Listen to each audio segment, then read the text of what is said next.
The 15th Congress of the CPSU, B. December 2–19, 1927, Pravda, Nos.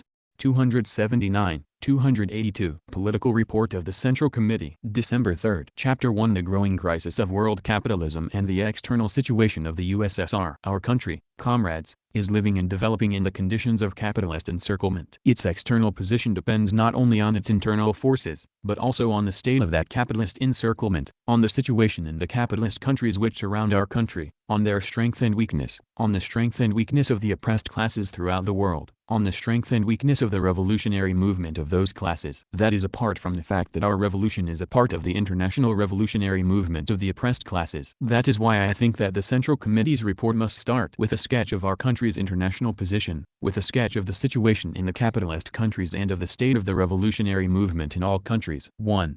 The economics of world capitalism and the intensification of the struggle for foreign markets.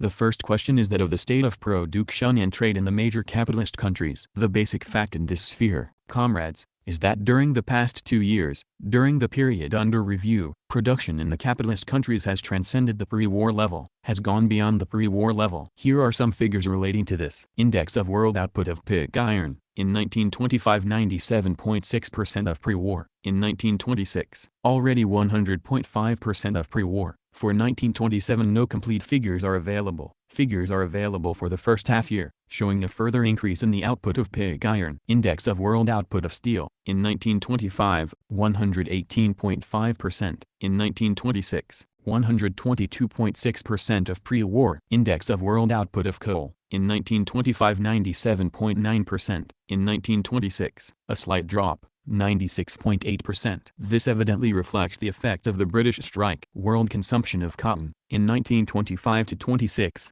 108.3% of pre-war, in 1926–27, 112.5% of pre-war. World crop of 5 cereals, in 1925, 107.2% of pre-war, in 1926, 110.5%, in 1927, 112.3%. Thus, slowly, in short steps, the general index of world production is moving forward and has exceeded the pre-war level. On the other hand, however, some capitalist countries are not merely going forward, but leaping forward, leaving behind the pre-war level. For example, the United States of America, and in some respects, Japan. Figures for the United States. Growth of manufacturing industry in 1925, 148% of pre-war, 1926, 152% of pre-war. Growth of mining industry in 1925, 143% of pre-war, 1926, 154%. Growth of world trade. World trade is not advancing as rapidly as production, it usually lags behind production,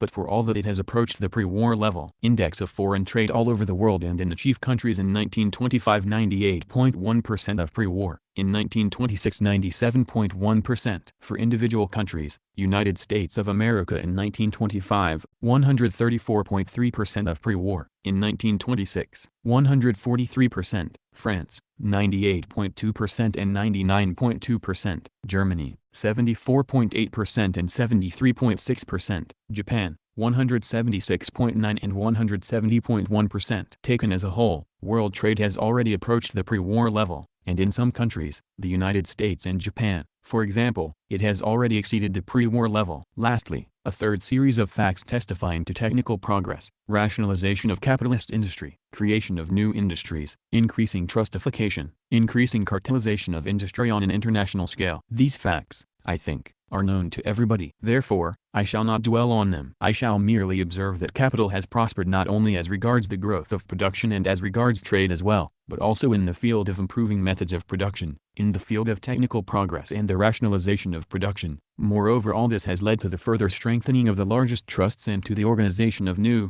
powerful, monopolist cartels. Such are the facts, comrades, that should be noted, and that should serve as our starting point. Does all this mean that, thereby, the stabilization of capitalism has become firm and lasting? Of course not. It was already stated in the report to the 14th Congress 70 that capitalism might reach the pre-war level, might exceed that pre-war level, might rationalize its production, but that this did not by a long way mean, that the stabilization of capitalism could as a result become firm, that capitalism could recover its former, pre-war stability. On the contrary, this very stabilization, the fact that production is growing, that trade is growing, that technical progress and production potentialities are increasing, whereas the world market, the limits of that market, and the spheres of influence of the individual imperialist groups, remain more or less stable. Precisely this is giving rise to a most profound and acute crisis of world capitalism, a crisis which is fraught with new wars and which threatens the existence of any stabilization at all. Partial stabilization is giving rise to an intensification of the crisis of capitalism, and the growing crisis is upsetting stabilization. Such are the dialectics of the development of capitalism in the present period of history. B. The most characteristic feature of this growth of production and trade of world capitalism is that the development proceeds unevenly. Development is not taking place in such a way that the capitalist countries are moving forward one behind the other, smoothly and evenly, without hindering one another and without upsetting each other, but, on the contrary, in such a way that some countries are being ousted and are declining, while others are pushing forward and moving upward. It is proceeding in the form of a mortal struggle of continents and countries for supremacy in the market. The economic center is shifting from Europe to America, from the Atlantic to the Pacific. The share of world trade of America and Asia is thereby growing at the expense of Europe. A few figures: in 1913, Europe's share of world foreign trade was 58.5%. America's 21.2% and Asia's 12.3%. In 1925, however, Europe's share dropped to 50%, America's share rose to 26.6% and Asia's share rose to 16%. Parallel with countries in which capitalism is tearing ahead, the USA and partly Japan, we have other countries which are in a state of economic decline. Britain. Parallel with growing capitalist Germany and rising countries which have been coming to the front in recent years, Canada, Australia, Argentina, China, India, we have countries in which capitalism is becoming stabilized. France, Italy. The number of claimants to markets is growing, production potentialities are growing, and supply is growing, but the dimensions of markets and the borders of spheres of influence remain more or less stable. Such is the basis of the growing irreconcilable contradictions of present-day capitalism. See, this contradiction between the growth of the production potentialities and the relative stability of markets lies at the root of the fact that the problem of markets is today the fundamental problem of capitalism. In aggravation of the problem of markets in general, especially in aggravation of the problem of foreign markets, and in aggravation of the problem of markets for capital exports in particular, such is the present state of capitalism. This, indeed, explains why it is becoming a common thing for mills and factories to work below capacity. Raising tariff barriers only adds fuel to the flames. Capitalism is becoming cramped in the framework of the present markets and spheres of influence. Peaceful attempts to solve the problem of markets have not produced results, nor could they do so. As everybody knows, the bankers' declaration in 1926 about free trade ended in a fiasco. Footnote: this refers to the Declaration of Bankers, Industrialists and Merchants of the United States, Britain and other countries, published in October 1926, calling for the removal of the tariff barriers set up by the European states. Actually, it was an attempt on the part of Anglo-American finance capital to establish its hegemony in Europe. End of footnote. The Economic Conference of the League of Nations in 1927, the object of which was to unite the economic interests of the capitalist countries, also ended in a fiasco. The peaceful road to the solution of the problem of markets remains closed to capitalism. The only way out left open for capitalism is a new redivision of colonies and of spheres of influence by force, by means of armed collisions, by means of new imperialist wars. Stabilization is intensifying the crisis of capitalism. 2. The international policy of capitalism and the preparation of new imperialist wars. A. In this connection, the question of redividing the world and spheres of influence, which constitute the basis of foreign markets, is today the principal question in the policy of world capitalism. I have already said from Marx to Mao not for commercial distribution 283 that the existing distribution of colonies and spheres of influence brought about as a result of the last imperialist war has already become obsolete. It now fails to satisfy either the United States, which, not being content with South America, is trying to penetrate Asia, primarily China, or Britain, whose dominions and a number of whose most important eastern markets are slipping from her hands, or Japan, which every now and again is obstructed in China by Britain and America, or Italy and France, which have an incalculable number of points of dispute in the Danubian countries and in the Mediterranean, and least of all does it satisfy Germany, which is still bereft of colonies. Hence the general striving for a new redivision of markets and sources of raw materials. That the Asiatic markets and the routes to them are the chief arena of the struggle needs no proof. Hence a series of key problems, which are veritable hotbeds of new conflicts. Hence the so-called Pacific problem, the America-Japan-Britain antagonism, as the origin of the struggle for supremacy in Asia and on the routes to it. Hence the Mediterranean problem. The Britain-France-Italy antagonism,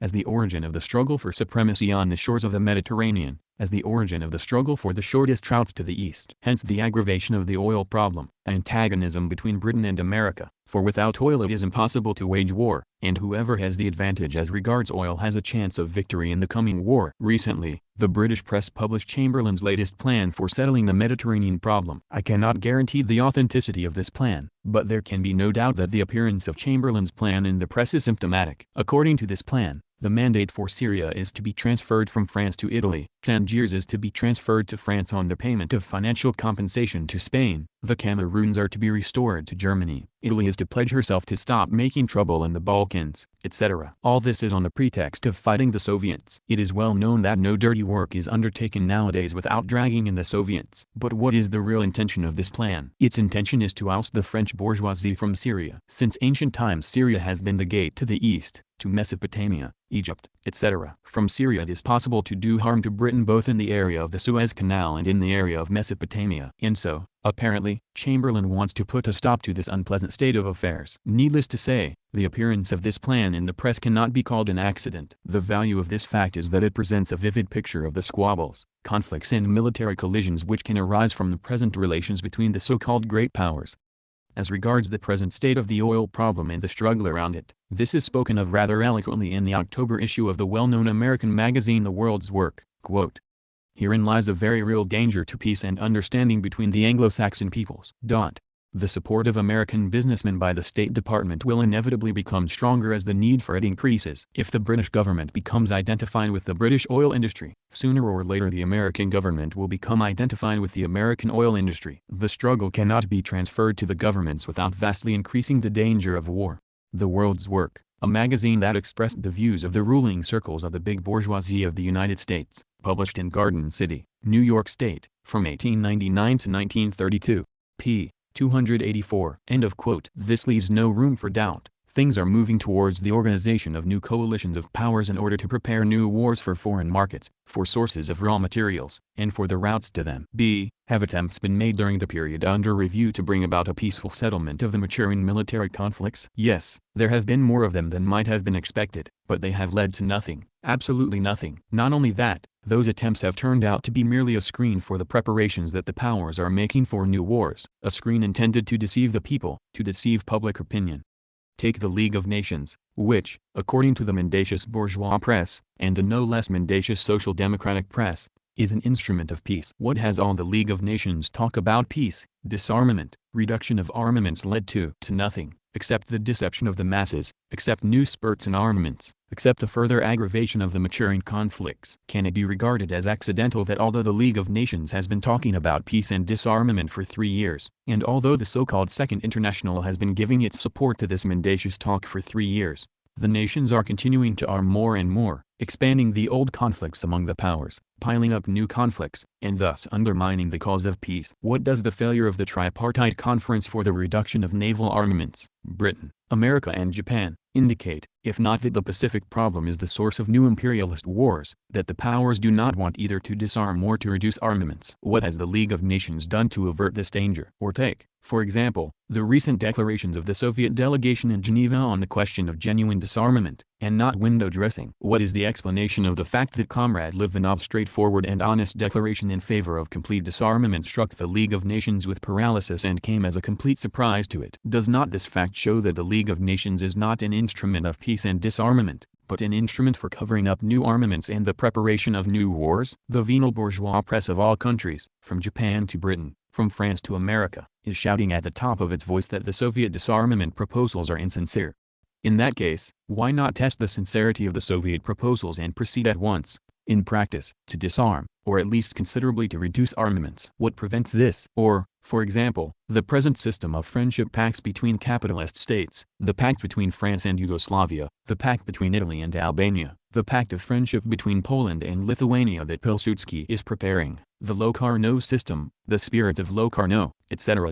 What is this if not a system of preparation of new wars and of alignment of forces for future military collisions? Footnote: the Locarno system, a system of treaties and agreements concluded by the imperialist states at a conference held in Locarno, Switzerland, October 5 to 16, 1925, for the purpose of consolidating the post-war order in Europe created by the Versailles Peace Treaty and of utilizing Germany against the Soviet Union. On the Locarno Conference, C.J.V. Stalin, Works, Volume 7, pages 277-78, 279-80. End of footnote. Or take, for example, the following facts. From 1913 to 1927, the numerical strength of the armies of France, Britain, Italy, the United States and Japan increased from 1,888,000 to 2,262,000 men. In the same period, the military budgets of the same countries grew from 2,345 million gold rubles to 3,948 million. In the period from 1923 to 1927, the number of aircraft in commission in these 5 countries rose from 2,655 to 4,340. The cruiser tonnage of these 5 powers rose from 724,000 tons in 1922 to 864,000 tons in 1926. The position as regards war chemicals is illustrated by the well-known statement of General Fries, Chief of the United States Chemical Warfare Service: one chemical air bomb of 450 kilograms charged with lewisite can make 10 blocks of New York uninhabitable, and 100 tons of lewisite dropped from 50 airplanes can make the whole of New York uninhabitable, at least for a week. What do these facts show if not that the preparation of a new war is in full swing? Such are the results of the peace policy and of the disarmament policy of the bourgeois states in general, of the League of Nations especially, and of social democratic servility to capital in particular. Formerly, the justification put forward for the growth of armaments was that Germany was armed from head to foot. Today this justification falls to the ground because Germany has been disarmed. Is it not obvious that the growth of armaments is dictated by the inevitability of new imperialist wars between the powers, that the spirit of war is the principal content of the spirit of Locarno? I think that the present peaceful relations could be likened to an old, worn-out shirt consisting of patches held together by a thin thread. It is enough to pull this thread fairly hard, to break it in some place or other, for the whole shirt to fall to pieces, leaving nothing but patches. It is enough to shake the present peaceful relations somewhere in Albania or Lithuania, in China or North Africa, for the whole edifice of peaceful relations to collapse. That is how things were before the last imperialist war, when the assassination in Sarajevo led to war. That is how things are now. Stabilization is inevitably giving rise to new imperialist wars. 3. The state of the world revolutionary movement and the harbingers of a new revolutionary upsurge. A. For waging war, increased armaments are not enough. The organization of new coalitions is not enough. For this it is necessary, in addition to strengthen the rear in the capitalist countries. Not a single capitalist country can wage an important war unless it first strengthens its own rear, unless it curbs its workers, unless it curbs its colonies. Hence the gradual fascization of the policy of the bourgeois governments. The fact that the right bloc now rules in France, the Hickstetterding-Urquhart bloc in Britain, the bourgeois bloc in Germany, the war party in Japan, and fascist governments in Italy and Poland, cannot be called accidental. Hence the pressure that is being brought to bear upon the working class, the Trade Union Act in Britain, the law on arming the nation in France, the abolition of the 8-hour day in a number of countries, and the offensive of the bourgeoisie against the proletariat everywhere. Footnote on Britain. The Trade Union Act passed by the Conservative government of Britain in 1927 encouraged strike-breaking, restricted the right of the trade unions to collect dues for political purposes, and prohibited civil servants from belonging to trade unions affiliated to the Trades Union Congress and the Labour Party. The act authorized the government to ban any strike. Footnote on France. The law on arming the nation, passed by the French Chamber of Deputies in March 1927, was part of a general plan for the reorganization of the war machine of French imperialism and for the preparation of a new war. It provided for the militarization of the political and economic life of the country, the mobilization of the entire population of the metropolis and the colonies in the event of war, the militarization of the trade unions and other workers' organizations, the abolition of the right to strike, the increase of the standing army and the employment of the armed forces to suppress revolutionary actions by the proletariat of France and the oppressed peoples of the colonies. End of both footnotes. Hence the increased pressure that is being brought to bear upon the colonies and dependent countries, the reinforcement there of imperialist troops, whose number has now reached 1 million, of which over 700,000 are quartered in the British spheres of influence and possessions. b. It is not difficult to understand that this brutal pressure of the fascist governments was bound to meet with a counter-movement on the part of the oppressed peoples in the colonies and of the working class in the metropolises. Facts like the growth of the revolutionary movement in China, Indonesia, India, etc., cannot fail to have a decisive significance for the fate of world imperialism. Judge for yourselves. Of the 1,905 million inhabitants of the entire globe, 1,134 million live in the colonies and dependent countries, 143 million live in the USSR, 264 million live in the intermediate countries, and only 363 million live in the big imperialist countries, which oppress the colonies and dependent countries. Clearly, the revolutionary awakening of the colonial and dependent countries presages the end of world imperialism. The fact that the Chinese Revolution has not yet led to direct victory over imperialism cannot be of decisive significance for the prospects of the revolution. Great popular revolutions never achieve final victory in the first round of their battles. They grow and gain strength in the course of flows and ebbs. That has been so everywhere, including Russia. So it will be in China. The most important result of the Chinese Revolution is the fact that it has awakened from age-long slumber and has set in motion hundreds of millions of exploited and oppressed people, has utterly exposed the counter-revolutionary character of the cliques of generals, has torn the mask from the faces of the Kuomintang servitors of counter-revolution, has raised the prestige of the Communist Party among the masses of the common people, has raised the movement as a whole to a higher stage, and has roused new hope in the hearts of the millions of the oppressed classes in India, Indonesia, etc. Only the blind and the faint-hearted can doubt that the Chinese workers and peasants are moving towards new revolutionary upsurge. As regards the revolutionary working class movement in Europe, here in this sphere, too, we have obvious signs of a swing to the left on the part of the rank-and-file workers and of a revolutionary revival. Facts like the British general strike and coal strike, the revolutionary action of the workers in Vienna, the revolutionary demonstrations in France and Germany in connection with the murder of Sacco and Vanzetti, the election successes achieved by the German and Polish Communist parties, the obvious differentiation that is taking place in the British working class movement, whereby the workers are moving to the left while the leaders are moving to the right, into the camp of avowed social imperialism, the degeneration of the Second International into a direct appendage of the imperialist League of Nations, the decline of the prestige of the social democratic parties among the broad masses of the working class, the universal growth of the influence and prestige of the Comintern and its sections among the proletarians in all countries, the growth of the prestige of the USSR among the oppressed classes all over the world, the Congress of the Friends of the USSR. Footnote: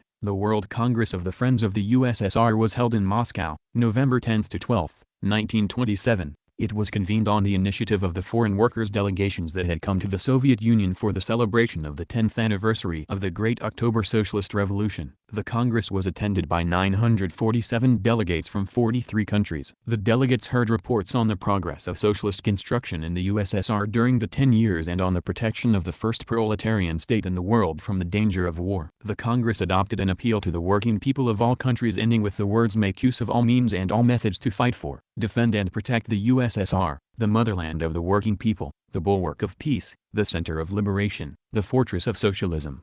p. 291. End of footnote, etc. All these facts undoubtedly indicate that Europe is entering a new period of revolutionary upsurge. If a fact like the murder of Sacco and Vanzetti could give rise to working-class demonstrations, it undoubtedly indicates that revolutionary energy has accumulated in the depths of the working class and is seeking, and will continue to seek, a cause, an occasion, sometimes seemingly most insignificant, to break it to the surface and hurl itself upon the capitalist regime. We are living on the eve of a new revolutionary upsurge both in the colonies and in the metropolises. Stabilization is giving rise to a new revolutionary upsurge. 4.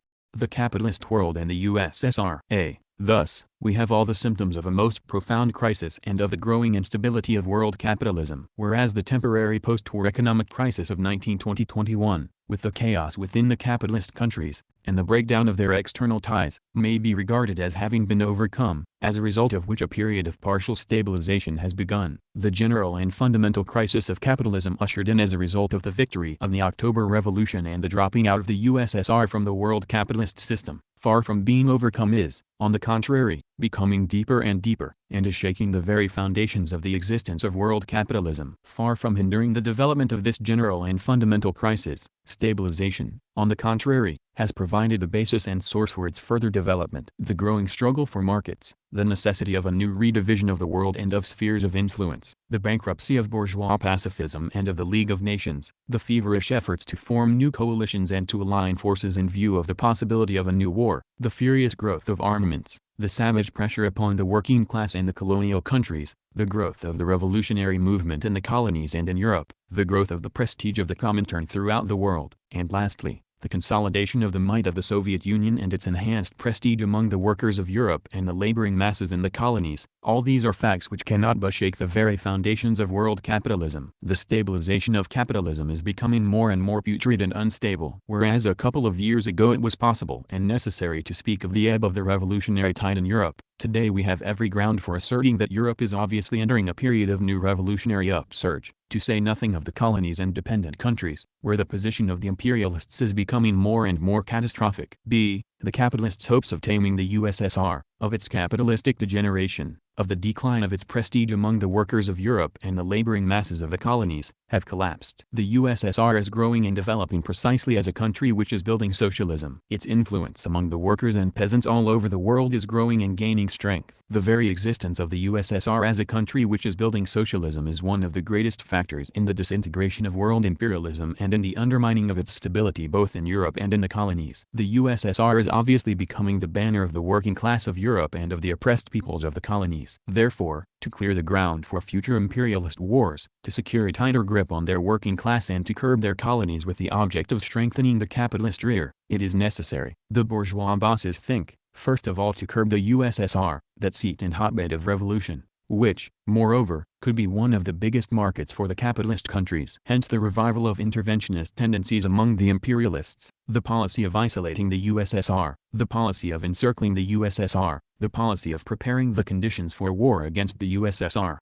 The strengthening of interventionist tendencies in the camp of the imperialists and the threat of war against the USSR is one of the basic factors in the present situation. It is considered that the most threatened and injured party under the conditions of the developing crisis of capitalism is the British bourgeoisie, and it is the British bourgeoisie that has taken the initiative in strengthening interventionist tendencies. Obviously, the assistance that the Soviet workers rendered the British coal miners, and the sympathy of the working class of the USSR for the revolutionary movement in China, could not but add fuel to the flames. All these circumstances determined Britain's rupture with the USSR and the worsening of relations with a number of other states. C. The struggle between two tendencies in the relations between the capitalist world and the USSR, the tendency towards military aggression, primarily Britain, and the tendency to continue peaceful relations, a number of other capitalist countries, is, in view of this, the basic fact in our foreign relations at the present time. Facts which denote the tendency towards peaceful relations during the period under review are: the non-aggression pact with Turkey, the guarantee pact with Germany,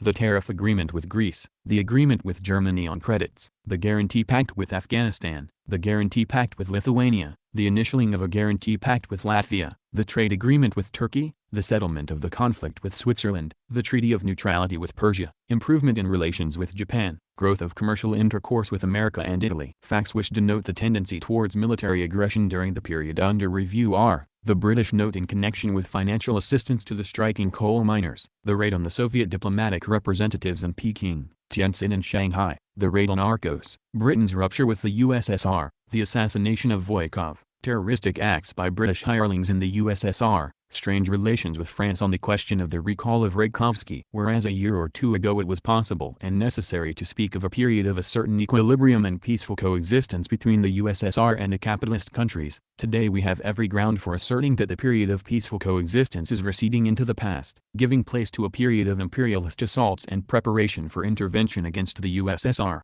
True, Britain's attempts to form a united front against the USSR have failed so far. The reasons for this failure are: the contradiction of interests in the camp of the imperialists, the fact that some countries are interested in economic relations with the USSR, the peace policy of the USSR, the counteraction of the working class of Europe, the imperialists' fear of unleashing revolution in their own countries in the event of war against the USSR. But this does not mean that Britain will abandon her efforts to organize a united front against the USSR. that she will fail to organize such a front. The threat of war remains in force, despite Britain's temporary setbacks. Hence the task is to take into account the contradictions in the camp of the imperialists, to postpone war by buying off the capitalists and to take all measures to maintain peaceful relations. We must not forget Lenin's statement that as regards our work of construction very much depends upon whether we succeed in postponing war with the capitalist world, which is inevitable, but which can be postponed either until the moment when the proletarian revolution in Europe matures, or until the moment when the colonial revolutions have fully matured, or, lastly, until the moment when the capitalists come to blows over the division of the colonies. Therefore, the maintenance of peaceful relations with the capitalist countries is an obligatory task for us. Our relations with the capitalist countries are based on the assumption that the coexistence of two opposite systems is possible. Practice has fully confirmed this. Sometimes the question of debts and credits is a stumbling block. In this our policy is clear. It is based on the formula, give and take. If you give us credits with which to fertilize our industry, you will get some part of the pre-war debts, which we regard as extra interest on the credits. If you give nothing, you will get nothing. Facts show that we have some achievements to record as regards receiving industrial credits. I have in mind just now not only Germany, but also America and Britain. Wherein lies the secret? In the fact that our country could be a vast market for imports of equipment, while the capitalist countries need markets for precisely that kind of goods. 5.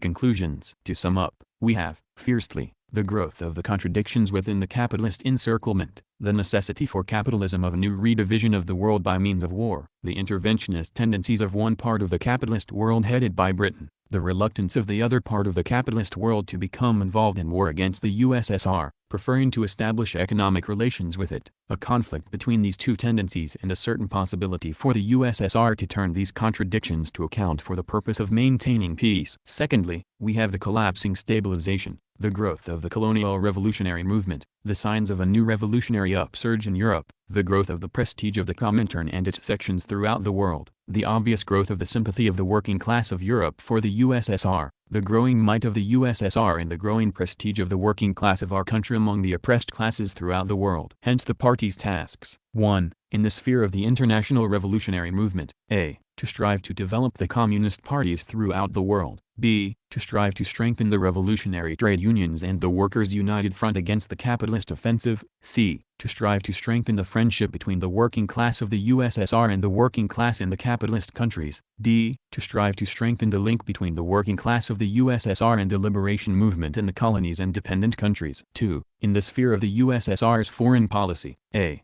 To combat the preparations for new imperialist wars. B. To combat Britain's interventionist tendencies and to strive to strengthen the USSR's defensive capacity. C. To pursue a policy of peace and to maintain peaceful relations with the capitalist countries. D. To expand our trade with the outside world on the basis of strengthening the monopoly of foreign trade. E. Rapprochement with the so-called weak and unequal states, which are suffering from oppression and exploitation by the ruling imperialist powers. Chapter 2: The Successes of Socialist Construction and the Internal Situation in the USSR. Permit me, comrades, to pass to the internal situation in our country, to the successes of our socialist construction, to the question of the fate of the dictatorship of the proletariat, of its development, of its consolidation. The 14th Congress of our party instructed the Central Committee to direct the development of our national economy from the standpoint of the following principal tasks.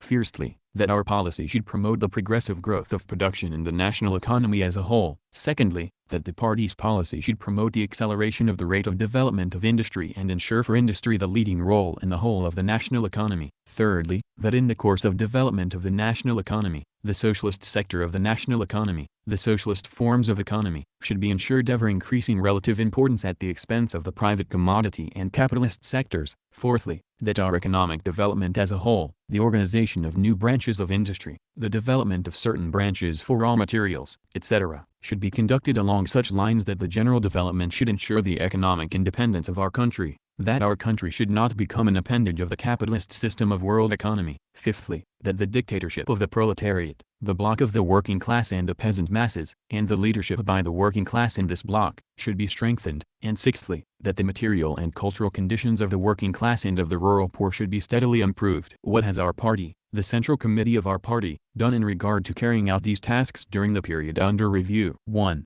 The national economy as a whole. First question: development of the national economy as a whole. I shall quote here some of the principal figures showing the growth of the national economy as a whole, and of industry and agriculture in particular, during the period under review. I take these figures from the estimates of the State Planning Commission. I have in mind the State Planning Commission's control figures for 1927-28 and the rough draft of the 5-year plan. A. Growth of production in the whole of the national economy of the USSR during the 2 years. Whereas in 1924-25, according to the State Planning Commission's new calculations, the gross output of agriculture amounted to 87.3% of the pre-war level and the output of industry as a whole amounted to 63.7% of the pre-war level. Now, 2 years later, in 1926-27, agricultural output already amounts to 108.3% and industrial output to 100.9%. According to the State Planning Commission's control figures for 1927-28, a further increase in agricultural output to 111.8% of pre-war and of industrial output to 114.4% of pre-war is anticipated. The growth of trade turnover, wholesale and retail, in the country during the 2 years. Taking the volume of trade in 1924-25 at 114,613 million Trivenets rubles, we have an increase in 1926-27 by 97%, 28,775 million rubles, and in 1927-28 a further growth to over 116% of the previous year. 33,440 million rubles, is anticipated. The development of our credit system during the 2 years. Taking the combined balance sheets of all our credit institutions on October 1, 1925, at 105,343 million Trivenets rubles, we have an increase on July 1, 1927 by 53%, 8,175 million rubles. There are no grounds for doubting that 1927-28 will show a further growth of our nationalized credit system. The development of railway transport during the 2 years. Whereas the freight turnover of the whole of our railway system in 1924-25 amounted to 63.1% of pre-war. Now, in 1926-27, it amounts to 99.1%, and in 1927-28 it will amount to 111.6%. That is apart from the fact that during these 2 years the total length of our railways increased from 74,400 kilometers to 76,200 kilometers, which is an increase of 30.3% above the pre-war level and of 8.9% above the level of 1917. The growth of the state budget during the 2 years. Whereas our combined budget, the single state budget plus the local budgets, in 1925-26 amounted to 72.4% of pre-war, 5,024 million rubles. At the present time, i.e., 1927-28, the combined budget should amount to 110 to 112% of pre-war, over 7,000 million rubles. The increase during the 2 years is 41.5%. The growth of foreign trade during the 2 years. Whereas our total foreign trade turnover in 1924-25 amounted to 1,282 million rubles, i.e., about 27% of pre-war. Now, in 1926-27, we have a turnover of 1,483 million rubles, i.e., 35.6% of pre-war, and it is anticipated that in 1927-28 we shall have a turnover of 1,626 million rubles, i.e., 37.9% of pre-war. The causes of the slow rate of development of foreign trade. Firstly, the fact that the bourgeois states often place obstacles in the way of our foreign trade which sometimes amount to a secret blockade. Secondly, the fact that we cannot trade according to the bourgeois formula, we shall export, even if we go short of food.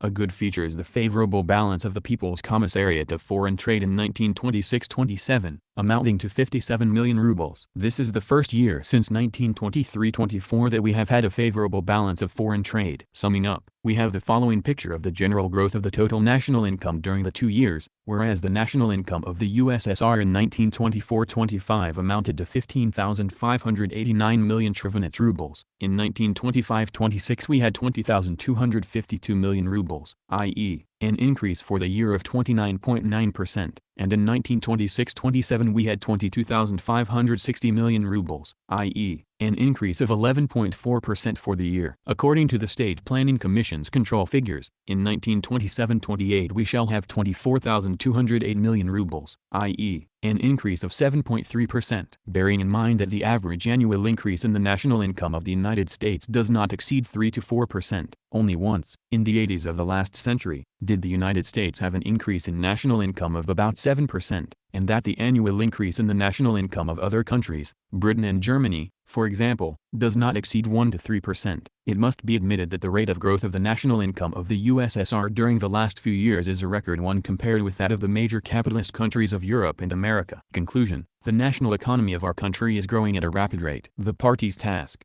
further to promote the development of our country's national economy in all branches of production. B. The growth of our national economy is proceeding not blindly, not along the line of a simple quantitative increase in production, but in a known, strictly defined direction. The decisive factors in the development of the national economy during the past 2 years have been the following two principal circumstances.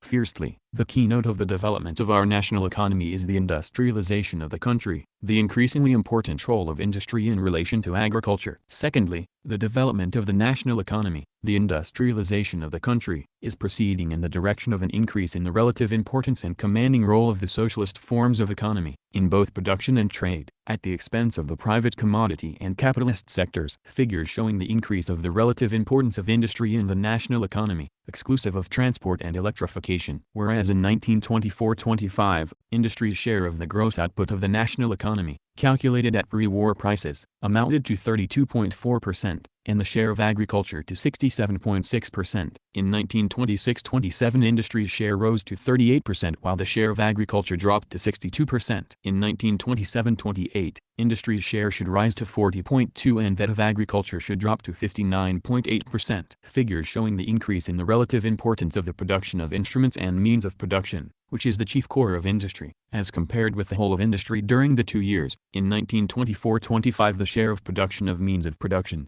34.1%. In 1926-27, 37.6%. In 1927-28, it is proposed to bring it up to 38.6%. Figures showing the increase of the relative importance of the production of means of production in state large-scale industry during the 2 years. In 1924-25, 42.0%. In 1926-27, 44.0%. In 1927-28, it is proposed to bring it up to 44.9%. As regards industry's output of commodities and the relative importance of this output in the total volume of commodities, industry's share in the 2 years rose from 53.1% in 1924-25 to 59.5% in 1926-27, and in 1927-28 it should reach 60.7%, whereas agriculture's share of the output of commodities amounted to 46.9% in 1924-25, dropped to 40.5% in 1926-27, and in 1927-28 should drop further to 39.3%. Conclusion: our country is becoming an industrial country. The party's task, to take all measures further to promote the industrialization of our country. Figures showing the growth of the relative importance and commanding role of the socialist forms of economy at the expense of the private commodity and capitalist sectors during the 2 years. Whereas capital investments in the socialized sector of the national economy, state and cooperative industry, transport, electrification,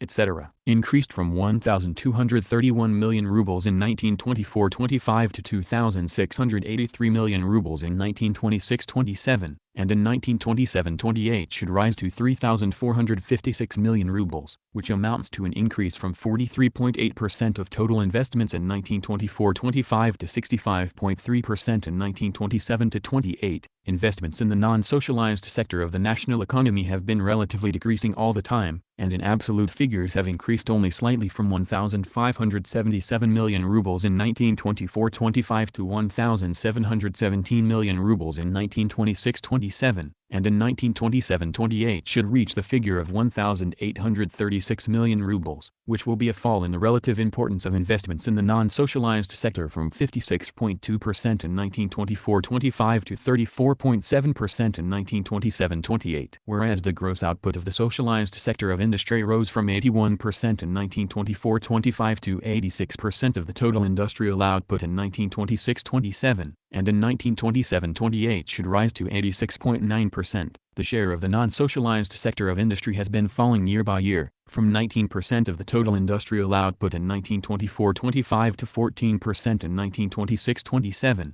and in 1927-28 it should fall still further to 13.1%. As regards the part played by private capital in large-scale, statistically registered, industry, it is falling not only relatively, 3.9% in 1924-25 and 2.4% in 1926-27, but also absolutely, 169 million pre-war rubles in 1924-25 and 165 million pre-war rubles in 1926-27. The same ousting of private capitalist elements is seen in the sphere of home trade. Whereas in 1924-25 the socialized sector share of the total trade turnover, wholesale and retail, amounted to 72.6%, wholesale 90.6% and retail 57.3%. In 1926-27 the socialized sector share of total trade rose to 81.9%. Wholesale to 94.9% and retail to 67.4%. On the other hand, the private sector share dropped in this period from 27.4% of total trade to 18.1%. Wholesale from 9.4% to 5.1% and retail from 42.7% to 32.6%, and in 1927-28 a further drop in the private sector share in all branches of trade is anticipated. Conclusion: our country is confidently and rapidly proceeding towards socialism, pushing the capitalist elements into the background and step by step ousting them from the national economy. This fact reveals to us the basis of the question, who will beat whom?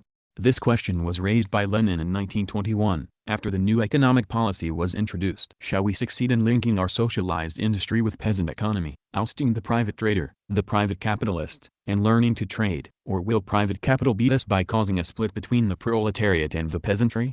That is how the question stood at that time. Now we can say that, in the main, we have already achieved decisive successes in this sphere. Only the blind or the imbecile can deny that. Now, however, the question, who will beat whom, assumes a different character. This question is now shifting from the sphere of trade to the sphere of production, to the sphere of handicraft production, to the sphere of agricultural production, where private capital is of a certain importance, and from which it must be systematically eliminated. The party's task, to extend and consolidate our socialist key positions in all branches of the national economy, both in town and country, pursuing a course towards the elimination of the capitalist elements from the national economy. 2. The rate of development of our large-scale socialist industry. A. The growth of the output of large-scale nationalized industry, which constitutes over 77% of all industry in the country. Whereas in 1925-26 the increase in output, calculated in pre-war rubles, of large-scale nationalized industry over that of the preceding year amounted to 42.2%, in 1926-27 to 18.2%, and in 1927-28 will amount to 15.8%. The State Planning Commission's rough and very conservative 5-year estimates provide for an increase in output during 5 years of 76.7%, with an average arithmetical annual increase of 15% and an increase in industrial output in 19 and 31/32 seconds to double the pre-war output. If we take the gross output of all industry in the country, both large-scale, state and private, and small industry, then the annual, average arithmetical increase in output, according to the State Planning Commission's 5-year estimates, will be about 12%, which will be an increase in total industrial output in 19 and 31/30 seconds of nearly 70% compared with the pre-war level. In America, the annual increase in total industrial output for the 5 years 1890-95 was 8.2%, for the 5 years 1895 to 1900 minus 5.2%, for the 5 years 1900 to 05, 2.6%, for the 5 years 1905 to 10, 3.6%. In Russia, for the 10 years 1895 to 1905, the average annual increase was 10.7%, for the 8 years 1905 to 13, 8.1%. The percentage of annual increase in the output of our socialist industry, and also in the output of all industry, is a record one, such as not a single big capitalist country in the world can show. And that is in spite of the fact that American industry, and especially Russian pre-war industry, were abundantly fertilized by a powerful flow of foreign capital, whereas our nationalized industry is compelled to base itself on its own accumulations. And that is in spite of the fact that our nationalized industry has already entered the period of reconstruction, when the re-equipment of old factories and the erection of new ones has acquired decisive importance for increasing industrial output. In the rate of its development, our industry in general, and our socialist industry in particular, is overtaking and outstripping the development of industry in the capitalist countries. B. How is this unprecedented rate of development of our large-scale industry to be explained? Firstly, by the fact that it is nationalized industry,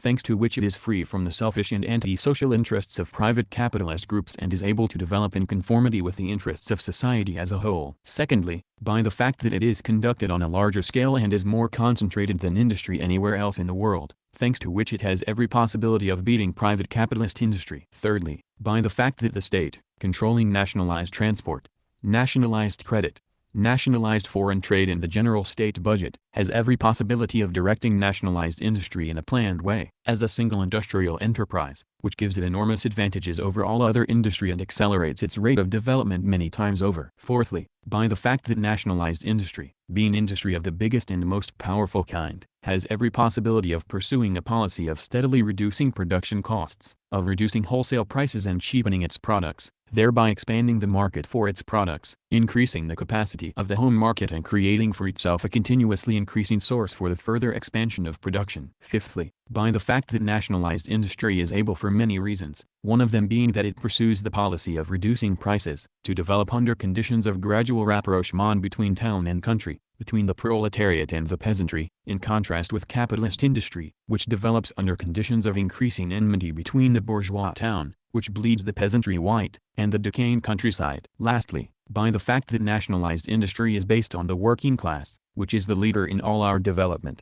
thanks to which it is able more easily to develop technology in general, and the productivity of labor in particular, and to apply rationalization to production and management, with the support of the broad masses of the working class, which is not and cannot be the case under the capitalist system of industry. All this is proved beyond doubt by the rapid growth of our technology during the past 2 years and the rapid development of new branches of industry, machines, machine tools, turbines, automobiles and aircraft, chemicals, etc. It is also proved by the rationalization of production that we are carrying out, along with a shorter working day, a 7-hour day, and along with a steady improvement in the material and cultural conditions of the working class, which is not and cannot be the case under the capitalist system of economy. The unprecedented rate of development of our socialist industry is direct and indubitable proof of the superiority of the Soviet system of production over the capitalist system. Lenin was right in saying, as far back as September 1917, before the Bolsheviks had captured power, that after establishing the dictatorship of the proletariat we can and must overtake and outstrip the advanced countries economically as well. Volume 21, p. 191. The party's task, to maintain the achieved rate of development of socialist industry and to increase it in the near future with the object of creating the favorable conditions necessary for overtaking and outstripping the advanced capitalist countries. 3. The rate of development of our agriculture. A. In the countryside, on the other hand, we have a relatively slow growth of output. Whereas in 1925-26 the increase in gross output, calculated in pre-war rubles, compared with the preceding year amounted to 19.2%, in 1926-27 to 4.1%, and in 1927-28 will amount to 3.2%. The State Planning Commission's rough and very conservative 5-year estimates provide for an increase in output during 5 years of 24%, with an average arithmetical annual increase in output of 4.8%, and with an increase in agricultural output in 19 and 31/30 seconds of 28 to 30% compared with pre-war output. This is a more or less tolerable annual increase in agricultural output, but it cannot possibly be called either a record one compared with the capitalist countries, or an adequate one for maintaining in the future the necessary equilibrium between agriculture and our nationalized industry. In the USA, the annual increase in the gross output of agriculture was 9.3% in the decade 18,901,900. 3.1% in the decade 1910, and 1.4% in the decade 1910-20. In pre-war Russia the annual increase in agricultural output in the decade 1911 was 3.2 to 3.5%. True, the annual increase in the output of our agriculture in the 5-year period 1926 to 27, 1931/30 seconds will amount to 4.8%. Moreover, as is seen, the percentage increase in agricultural output under Soviet conditions has grown compared with that in the period of capitalist Russia. But it must not be forgotten that whereas the gross output of nationalized industry in 19 and 31/30 seconds will be double that of pre-war industry and the output of all industry in 19 and 31/30 seconds will show an increase of about 70% above the pre-war level, the output of agriculture by the time will exceed the pre-war agricultural output only by 28 to 30%, i.e., by less than a third. In view of this, the rate of development of our agriculture cannot be regarded as quite satisfactory. B. How is this relatively slow rate of development of agriculture compared with the rate of development of our nationalized industry to be explained? It is due to the extreme backwardness of our agricultural technique and the exceedingly low cultural level in the countryside, and particularly to the fact that our scattered agricultural production does not have the advantages that our large-scale, united, nationalized industry has. First of all, agricultural production is not nationalized and not united, but broken up and scattered. It is not carried on in a planned way, and for the time being an enormous part of it is subjected to the anarchy of small production. It is not united and organized in large units on the lines of collective farming and for that reason still provides a convenient field for exploitation by kulak elements. These circumstances deprive scattered agriculture of the colossal advantages of large-scale, united and planned production which our nationalized industry possesses. What is the way out for agriculture? Perhaps the slowing down of the rate of development of our industry in general and of our nationalized industry in particular. Under no circumstances. That would be most reactionary revolutionary, anti-proletarian utopianism. Voices. Quite right, nationalized industry must and will develop at an accelerated rate. That is the guarantee of our advance to socialism. That is the guarantee that, finally, agriculture itself will be industrialized. What is the way out? The way out is to turn the small and scattered peasant farms into large united farms based on cultivation of the land in common, to go over to collective cultivation of the land on the basis of a new and higher technique. The way out is to unite the small and dwarf peasant farms gradually but surely, not by pressure, but by example and persuasion, into large farms based on common, cooperative, collective cultivation of the land with the use of agricultural machines and tractors and scientific methods of intensive agriculture. There is no other way out. Unless this is done, our agriculture will be unable either to overtake or to outstrip the capitalist countries with the most developed agriculture, Canada, etc. All the measures we have taken to restrict the capitalist elements in agriculture, to develop the socialist elements in the countryside, to draw the peasant farms into the channel of cooperative development, to exercise planned influence by the state on the countryside by embracing peasant economy both as regards supplies and marketing, and as regards production, all these measures are decisive, it is true, but for all that they are only preparatory to putting agriculture onto a collectivist basis. See, what has the party done in this direction during the 2 years? Not a little has been done, but it is far from all that could have been done. As regards embracing agriculture from outside, so to speak, along the line of supplying agriculture with the manufactured goods it needs and the marketing of agricultural produce, we have the following achievements. The agricultural cooperatives now unite about a third of all peasant households. The consumers' cooperatives have increased their share of supplies to the countryside from 25.6% in 1924-25 to 50.8% in 1926-27. The cooperative and state bodies have increased their share of the marketing of agricultural produce from 55.7% in 1924-25 to 63% in 1926-27. As regards embracing agriculture from inside, so to speak, along the line of agricultural production, terribly little has been done. Suffice it to say that at the present time the collective farms and state farms provide only a little over 2% of the total agricultural produce and a little over 7% of the total marketed produce. There are quite a few reasons for this. Of course, both objective and subjective. Unskillful approach to the matter, insufficient attention to it on the part of our officials, the conservatism and backwardness of the peasants, the shortage of funds necessary for financing the passing over of the peasants to the common cultivation of the land, etc. And quite large funds are needed for this purpose. Lenin said at the 10th Congress that we still lack the funds necessary for making agriculture subject to the state or collective principle. I think that now we shall have those funds, and they ought to increase in the course of time. But, meanwhile, things are taking such a turn that unless the scattered peasant farms are united, unless they go over to cultivation of the land in common, it will be impossible to make serious progress either in the intensification or in the mechanization of agriculture. It will be impossible to arrange things in such a way that the rate of development of our agriculture can exceed that of capitalist countries,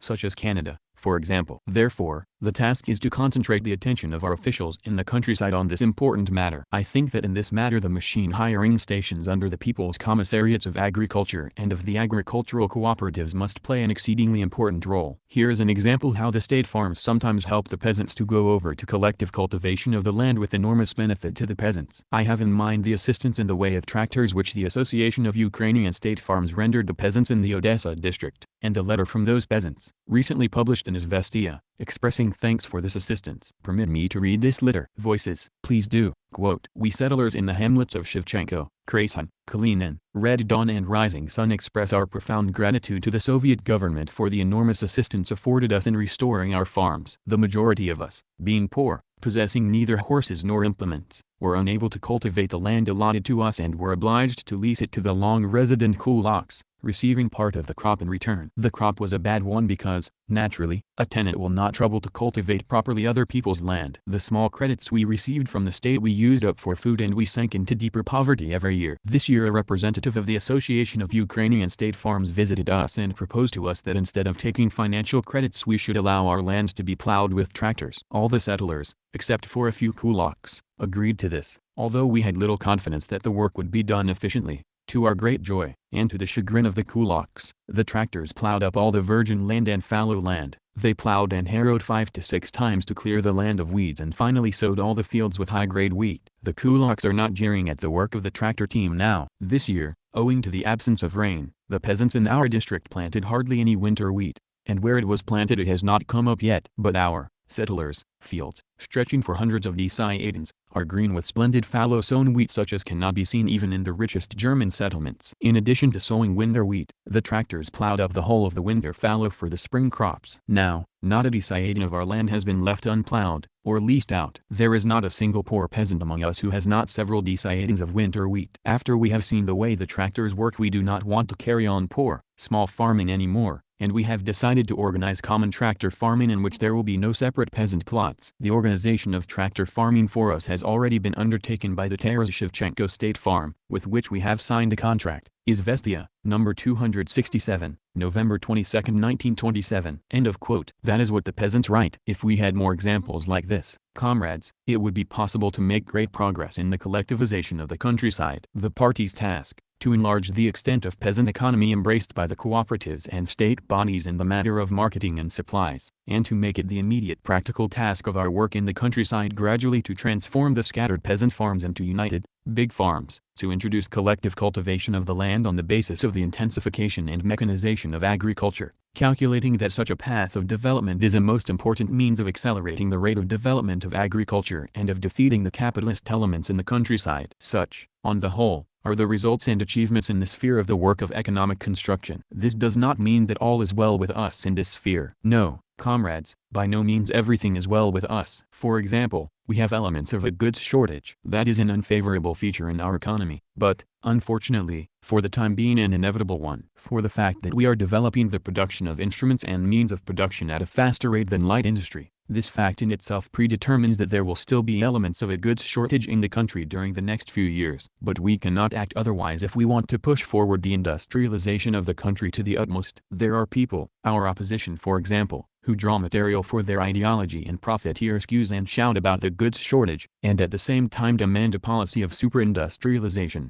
But that, of course, is stupid, comrades. Only ignoramuses can talk like that. We cannot, we must not, cut down our heavy industry for the sake of developing light industry to the utmost. And, besides, it is impossible to develop light industry to a sufficient extent unless the development of heavy industry is accelerated. We could have increased imports of finished goods and thus have mitigated the goods shortage, and that is what the opposition insisted on at one time. But that proposal was so silly that the opposition had to drop it. Whether we are working efficiently enough to mitigate the elements of the goods shortage, which it is quite possible to do under our conditions and on which our party has always insisted, is another question. I think that it is precisely in this sphere that not all is well with us. Further, we have a fact like the relatively large number of capitalists both in the sphere of industry and in the sphere of trade. The relative importance of these elements is really not quite so small as some of our comrades sometimes depict it. That, too, is a liability in the balance sheet of our economy. Recently I read what is in every respect an interesting book by Comrade Larin, Private Capital in the USSR. I would advise you to read this book, comrades. In it you will see how adroitly and skillfully the capitalist hides himself behind the flag of producers' cooperation, behind the flag of agricultural cooperation, behind the flag of state trading bodies of one kind or other. Is everything being done to restrict, reduce and, finally, to oust the capitalist elements from the sphere of our national economy? I do not think that everything is being done. I know, for example, that in handicraft industry in general, and in the leather and textile industries in particular, there are quite a number of new millionaires,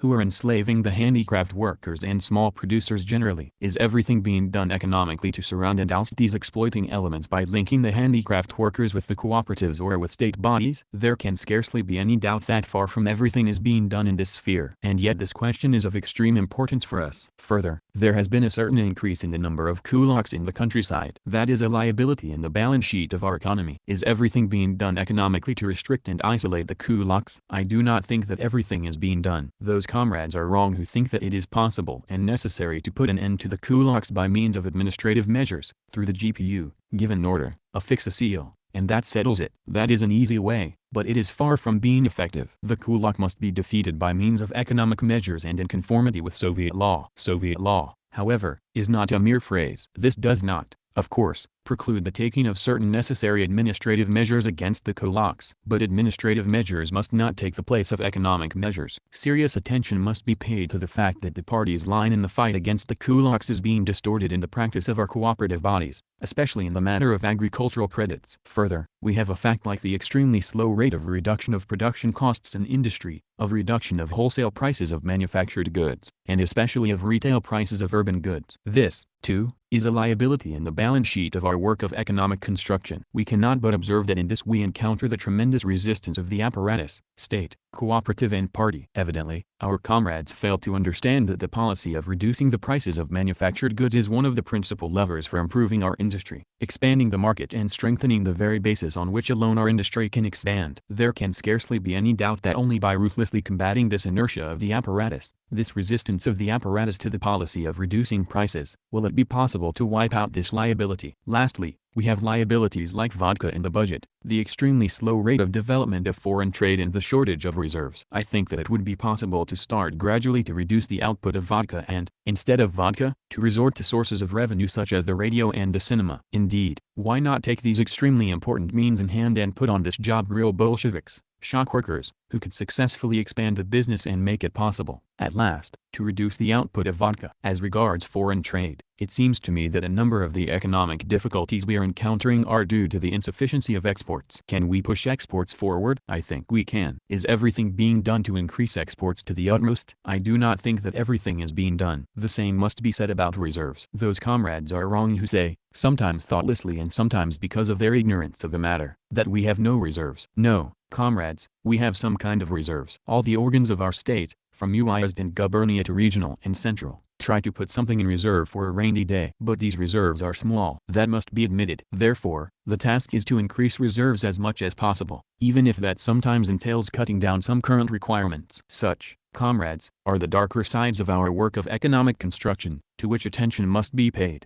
and which must be eliminated at all costs in order to be able to move forward at a faster rate. 4.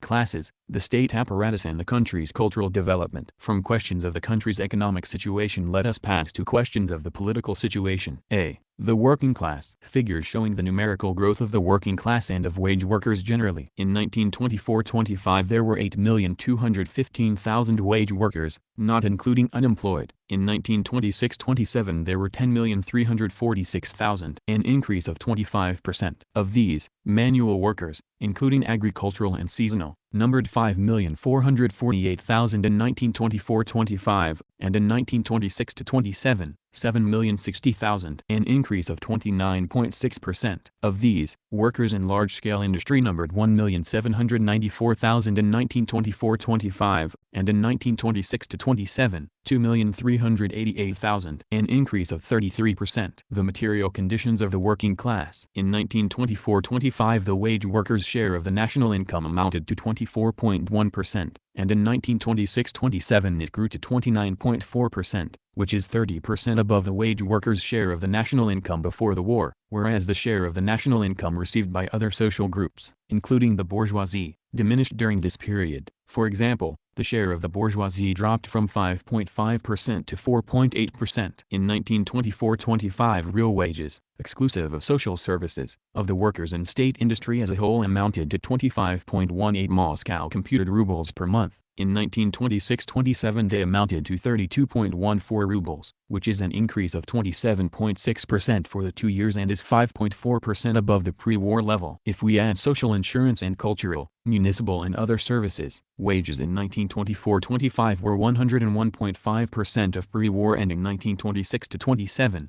128.4% of pre-war. The social insurance funds increased from 461 million rubles in 1924-25 to 852 million rubles in 1926-27, i.e., by 85%, which made it possible to send 513,000 persons to rest homes and sanatoriums, to provide allowances for 460,000 unemployed and 700,000 pensioners, disabled workers and disabled Civil War veterans, and to pay workers full wages during sickness. 2 years ago, in 1924-25, expenditure on workers' housing amounted to something over 132 million rubles. In 1925-26, to something over 230 million rubles. In 1926-27, 282 million rubles, and in 1927-28 it will amount to something over 391 million rubles, including 50 million rubles provided for in the manifesto of the Central Executive Committee. The total expenditure on workers' housing in the past 3 years by industry, transport, local executive committees and cooperatives, not including individual construction,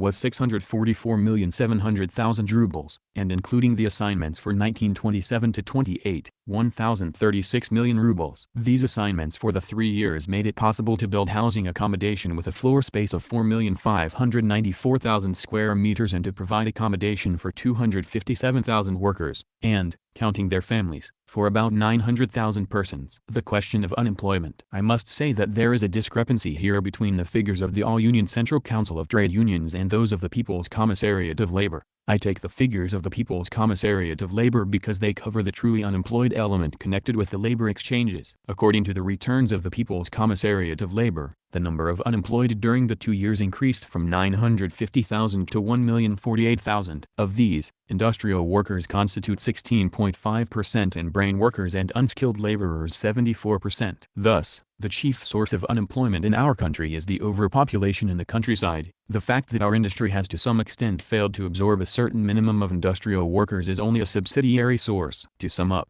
there is an undoubted rise in the standard of living of the working class as a whole. The party's task, to continue along the line of further improving the material and cultural conditions of the working class, of further raising the wages of the working class. B. The peasantry. I do not think it is worthwhile quoting figures on differentiation among the peasantry because my report is already too long, and everybody is familiar with the figures. There can be no doubt that differentiation under the dictatorship of the proletariat cannot be identified with differentiation under the capitalist system. Under capitalism the extremes grow, the poor peasants and the kulaks, while the middle peasants melt away. In our country the opposite is the case. The number of middle peasants is growing, because a certain part of the poor peasants rise to the position of middle peasants. The number of kulaks is growing, the number of poor peasants is diminishing. This fact shows that the central figure in agriculture is, as previously, the middle peasant. The bloc with the middle peasants, while relying on the poor peasants, is of decisive importance for the fate of our entire work of construction, for the dictatorship of the proletariat. The general improvement of material conditions in the countryside. We have figures on the increase in the incomes of the peasant population. 2 years ago, in 1924-25, the income of the peasant population amounted to 3,548 million rubles. In 1926-27 this income grew to 4,792 million rubles, i.e., it increased 35.1%, whereas the peasant population during this period increased only 2.38%. This is an indubitable indication that material conditions in the countryside are improving. This does not mean that the material conditions of the peasantry have improved in all districts of the country. It is well known that in some places the harvest was uneven during these 2 years, and the effects of the crop failure of 1924 have not yet been fully overcome. Hence the assistance the state renders the working peasantry in general and the poor peasants in particular. In 1925-26 state assistance to the working peasantry amounted to 373 million rubles and in 1926-27 to 427 million rubles. Special assistance to the rural poor in 1925-26 in the shape of grants to the poorest farms amounted to 38 million rubles. Tax exemptions for poor farms amounted to 44 million rubles and insurance exemptions for poor peasants to 9 million rubles, making a total of 91 million rubles. Special assistance to the rural poor in 1926-27 under the same heads,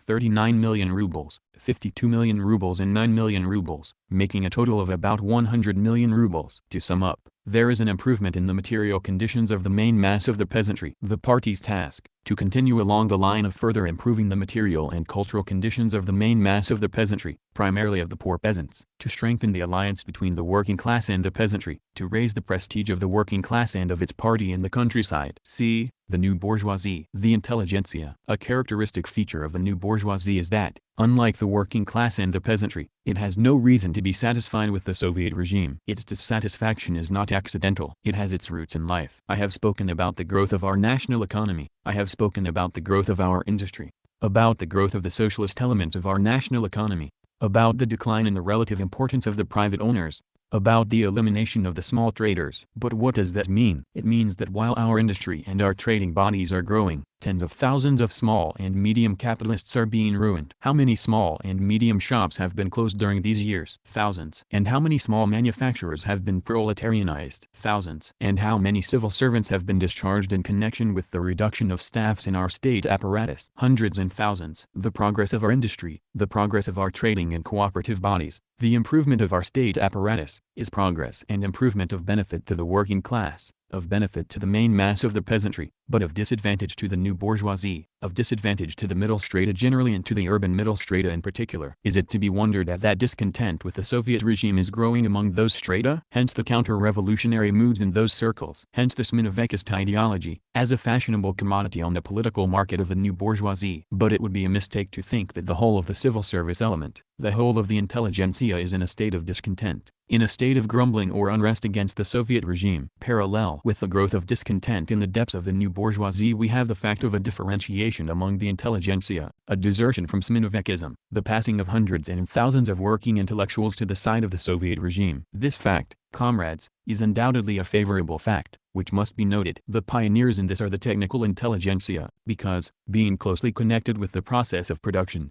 they cannot but see that the Bolsheviks are leading the country forward to a better future. Such gigantic works of construction as the Volkhov power plant, the Dnieper power plant, the Ussr power plant, the Turkestan railway, the Volga-Don project and a whole series of new gigantic industrial plants with which the fate of whole strata of the technical intelligentsia is bound up, cannot but exercise some beneficial influence upon these strata. It is not only a bread and butter question for them, it is also a matter of honor, a matter of creative effort, which naturally draws them to the working class, to the Soviet regime. That is apart from the rural working intelligentsia, especially village school teachers, who began to support the Soviet regime long ago, and who cannot help welcoming the development of education in the countryside. Therefore, parallel with the growth of dissatisfaction among certain strata of the intelligentsia, we have the bond between the working intelligentsia and the working class. The party's task is to continue along the line of isolating the new bourgeoisie and to strengthen the bond between the working class and the working Soviet intelligentsia in town and country. D. The state apparatus and the struggle against bureaucracy. So much is being said about bureaucracy that there is no need to dilate on it. That elements of bureaucracy exist in our state, cooperative and party apparatus, there can be no doubt. That it is necessary to combat the elements of bureaucracy, and that this task will confront us all the time, as long as we have state power, as long as the state exists, is also a fact. But one must know how far one can go to carry the struggle against bureaucracy in the state apparatus to the point of destroying the state apparatus, of discrediting the state apparatus, of attempts to break it up. That means going against Leninism, means forgetting that our apparatus is a Soviet apparatus,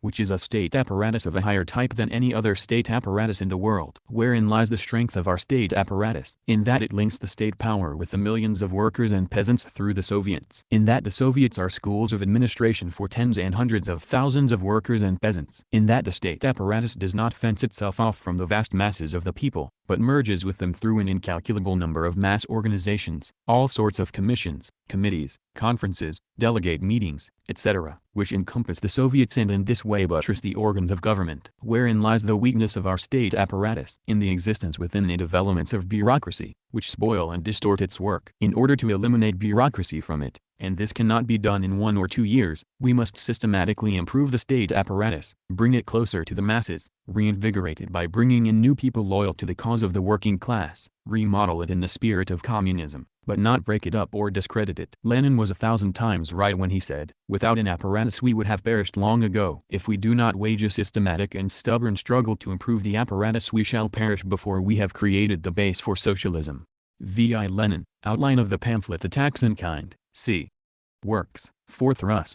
ed., Volume 32, p. 301, p. 328. I shall not dilate on those defects in our state apparatus that are glaring enough as it is. I have in mind, primarily, mother red tape. I have at hand a heap of materials on the matter of red tape, exposing the criminal negligence of a number of judicial, administrative, insurance, cooperative and other organizations. Here is a peasant who went to a certain insurance office 21 times to get some matter put right, and even then failed to get any result. Here is another peasant, an old man of 66, who walked 600 versts to get his case cleared up at a new IST social maintenance office, and even then failed to get any result. Here is an old peasant woman, 56 years old, who, in response to a summons by a people's court, walked 500 versts and traveled over 600 versts by horse and cart, and even then failed to get justice done. A multitude of such facts could be quoted. It is not worthwhile enumerating them. But this is a disgrace to us, comrades. How can such outrageous things be tolerated? Lastly, facts about demoting. It appears that in addition to workers who are promoted, there are also such as are demoted, who are pushed into the background by their own comrades, not because they are incapable or inefficient, but because they are conscientious and honest in their work. Here is a worker, a toolmaker, who was promoted to a managerial post at his plant because he was a capable and incorruptible man. He worked for a couple of years, worked honestly, introduced order, put a stop to inefficiency and waste. But, working in this way, he trod on the toes of a gang of so-called communists. He disturbed their peace and quiet. And what happened? This gang of communists put a spoke in his wheel and thus compelled him to demote himself, as much as to say, you wanted to be smarter than us, you won't let us live and make a bit in quiet, so take a back seat, brother. Here is another worker, also a toolmaker, an adjuster of bolt-cutting machines, who was promoted to a managerial post at his factory. He worked zealously and honestly. But, working in this way, he disturbed somebody's peace and quiet. And what happened? A pretext was found and they got rid of this troublesome comrade. How did this promoted comrade leave? What were his feelings? Like this, in whatever post I was appointed to I tried to justify the confidence that was placed in me. But this promotion played a dirty trick on me and I shall never forget it. They threw mud at me. My wish to bring everything into the light of day remained a mere wish. Neither the works committee, nor the management, nor the party unit would listen to me. I am finished with promotion. I would not take another managerial post even if offered my weight in gold. Trud. Number 128, June 9, 1927, a daily newspaper, organ of the All-Union Central Council of Trade Unions, issued in Moscow since February 19. But this is a disgrace to us, comrades. How can such outrageous things be tolerated? The party's task is, in fighting against bureaucracy and for the improvement of the state apparatus, to extirpate with a red-hot iron such outrageous things in our practical work as those I have just spoken about. Concerning Lenin's slogan about the Cultural Revolution, the surest remedy for bureaucracy is raising the cultural level of the workers and peasants. One can curse and denounce bureaucracy in the state apparatus, one can stigmatize and pillory bureaucracy in our practical work, but unless the masses of the workers reach a certain level of culture, which will create the possibility, the desire, the ability to control the state apparatus from below, by the masses of the workers themselves, bureaucracy will continue to exist in spite of everything. Therefore, the cultural development of the working class and of the masses of the working peasantry, not only the development of literacy, although literacy is the basis of all culture, but primarily the cultivation of the ability to take part in the administration of the country, is the chief lever for improving the state and every other apparatus. This is the sense and significance of Lenin's slogan about the Cultural Revolution. Here is what Lenin said about this in March 1922, before the opening of the 11th Congress of our party, in his letter to the Central Committee addressed to Comrade Molotov. The chief thing we lack is culture, ability to administer. Economically and politically NEP fully ensures us the possibility of laying the foundation of socialist economy. It is only a matter of the cultural forces of the proletariat and of its vanguard. V.I. Lenin, letter to V.M. Molotov on a plan of the political report for the 11th Congress of the party, see Works, 4th Rus. ed., Volume 33, pages 223-24, p. 331.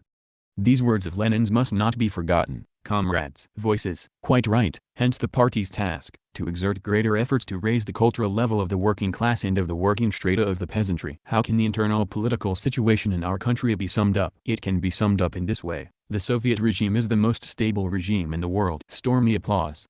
But while the Soviet regime is stronger than all the other regimes existing in the world, a regime that any bourgeois government may envy, that does not mean that all is well with us in this sphere. No, comrades, we have shortcomings in this sphere too, which we, as Bolsheviks, cannot and must not conceal. Fiercely, we have unemployment. This is a serious shortcoming, which we must overcome, or at least reduce to a minimum at all costs. Secondly, we have grave defects in housing construction for the workers, a housing crisis, which we must also overcome, or at least reduce to a minimum within the next few years. We have some manifestations of anti-Semitism, not only among certain circles of the middle strata of the population, but also among a certain section of the workers, and even in some quarters in our party. This evil must be combated, comrades, with all ruthlessness. We also have a shortcoming like the slackening in the struggle against religion. And lastly, we have a terrible cultural backwardness, not only in the broad sense of the term, but also in its narrow sense, in the sense of elementary literacy, for the percentage of illiteracy in the USSR is still not inconsiderable. All these and similar shortcomings must be eliminated, comrades, if we want to advance at a more or less rapid rate. To finish with this section of my report, permit me to say a few words about the most characteristic appointments during the period under review. I shall not touch on the appointment of the Vice Chairman of the Council of People's Commissars of the USSR, nor shall I touch on the appointment of the People's Commissars of the Supreme Council of National Economy, of the People's Commissariat of Trade, and of the joint state political administration of the USSR. I would like to deal with 3 appointments that are significant. You know that Lobov has been appointed chairman of the Supreme Council of National Economy of the RSFSR. He is a metal worker. You know that Yukhanov,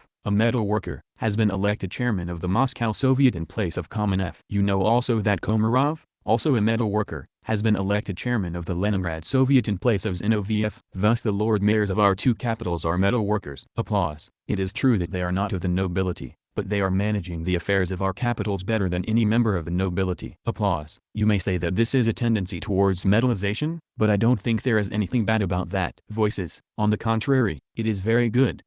Let us wish the capitalist countries, let us wish London, let us wish Paris, success in catching up with us at last and in putting up their own metal workers as Lord Mayors. Applause. Chapter 3. The Party and the Opposition. 1. The state of the party. Comrades, I shall not deal at length with the numerical and ideological growth of our party. I shall not quote figures, because Ussr will report to you on this in detail. Nor shall I speak about the social composition of our party, or about the figures relating to this, because Ussr will give you exhaustive data on it in his report. I should like to say a few words about the higher level, the qualitative improvement, in our party's work of leadership both in the sphere of economics and in the sphere of politics. There was a time, comrades, 2 or 3 years ago, when a section of our comrades, headed by Trotsky, I think, laughter, voices, think, rebuked our gubernia committees, our regional committees and our central committee, asserting that the party organizations were not competent to interfere in the country's economic affairs and had no business to do so. Yes, there was such a time. Today, however, it is doubtful whether anybody would dare to cast such accusations at the party organizations. That the gubernia and regional committees have mastered the art of economic leadership, that the party organizations are leading the work of economic construction and not trailing in its rear, is such a glaring fact that only the blind or imbecile would dare to deny it. The very fact that we have decided to put on the agenda of this Congress the question of a 5-year plan of development of the national economy, this very fact alone shows that the party has made immense progress in the planned leadership of our work of economic construction both in the districts and at the center. Some people think that there is nothing special about this. No, comrades, there is something special and important about this, which must be noted. Reference is sometimes made to American and German economic bodies which, it is alleged, also direct their national economy in a planned way. No, comrades, those countries have not yet achieved this, and never will achieve it, as long as the capitalist system exists there. To be able to lead in a planned way it is necessary to have a different system of industry, a socialist and not a capitalist system. It is necessary to have at least a nationalized industry, a nationalized credit system, nationalized land, a socialist bond with the countryside, working class rule in the country, etc. True, they also have something in the nature of plans, but these are forecast plans, guesswork plans, not binding on anybody, and they cannot serve as a basis for directing the country's economy. Things are different in our country. Our plans are not forecast plans, not guesswork plans, but directive plans, which are binding upon our leading bodies, and which determine the trend of our future economic development on a country-wide scale. You see, we have a fundamental difference here. That is why I say that even the mere fact that the question of a 5-year plan of development of the national economy has been put on a Congress agenda, even this fact is a sign of the qualitatively higher level of our leadership and planning. Nor shall I deal at length with the growth of inter-party democracy in our party. Only the blind fail to see that inter-party democracy, genuine inter-party democracy, an actual upsurge of activity on the part of the mass of the party membership, is growing and developing in our party. There is talk about democracy. But what is democracy in the party? Democracy for whom? If by democracy is meant freedom for a couple or so of intellectuals divorced from the revolution to engage in endless chatter, to have their own press organ, etc., then we have no use for such democracy, because it is democracy for an insignificant minority that sets at naught the will of the overwhelming majority. If, however, by democracy is meant freedom for the mass of the party membership to decide questions connected with our work of construction, an upsurge of activity of the party membership, drawing them into the work of party leadership, developing in them the feeling that they are the masters in the party, then we have such democracy. That is the democracy we need, and we shall steadily develop it in spite of everything. Applause. Nor shall I, comrades, deal at length with the fact that, parallel with inter-party democracy, collective leadership is growing, step by step, in our party. Take our Central Committee and the Central Control Commission. Together they constitute a leading center of 200 to 250 comrades, which meets regularly and decides highly important questions connected with our work of construction. It is one of the most democratic and collectively functioning centers our party has ever had. Well, is it not a fact that the settlement of highly important questions concerning our work is passing more and more from the hands of a narrow upper group into the hands of this broad center, which is most closely connected with all branches of our work of construction and with all the districts of our vast country? Nor shall I dilate on the growth of our party cadres. It is indisputable that during the past few years the old cadres of our party have been permeated with new, rising cadres, consisting mainly of workers. Formerly, we counted our cadres in hundreds and thousands, but now we have to count them in tens of thousands. I think that if we begin from the lowest organizations, the shop and team organizations, and proceed to the top, all over the Union, we shall find that our party cadres, the overwhelming majority of whom are workers, now number not less than 100,000. This indicates the immense growth of our party. It indicates the immense growth of our cadres, the growth of their ideological and organizational experience, the growth of their communist culture. Lastly, there is one further question, which there is no need to deal with at length but which ought to be mentioned. That is the question of the growth of the party's prestige among the non-party workers and the masses of the working people in general of our country, among the workers and the oppressed classes in general all over the world. There can scarcely be any doubt now that our party is becoming the banner of liberation for the masses of the working people all over the world, and that the title of Bolshevik is becoming a title of honor for the best members of the working class. Such, in general, comrades, is the picture of our achievements in the sphere of party affairs. This does not mean, comrades, that there are no shortcomings in our party. No, there are shortcomings, and grave ones at that. Permit me to say a few words about them. Let us take, for example, the guidance of economic and other organizations by our party organizations. Is all well with us in this respect? No, not all. Often we settle questions, not only in the districts, but also at the center, by the family, domestic circle method, so to speak. Ivan Ivanovich, a member of the top leadership of such and such an organization, has, say, made a gross mistake and has messed things up. But Ivan Fyodorovich is reluctant to criticize him, to expose his mistakes and to correct them. He is reluctant to do so because he does not want to make enemies.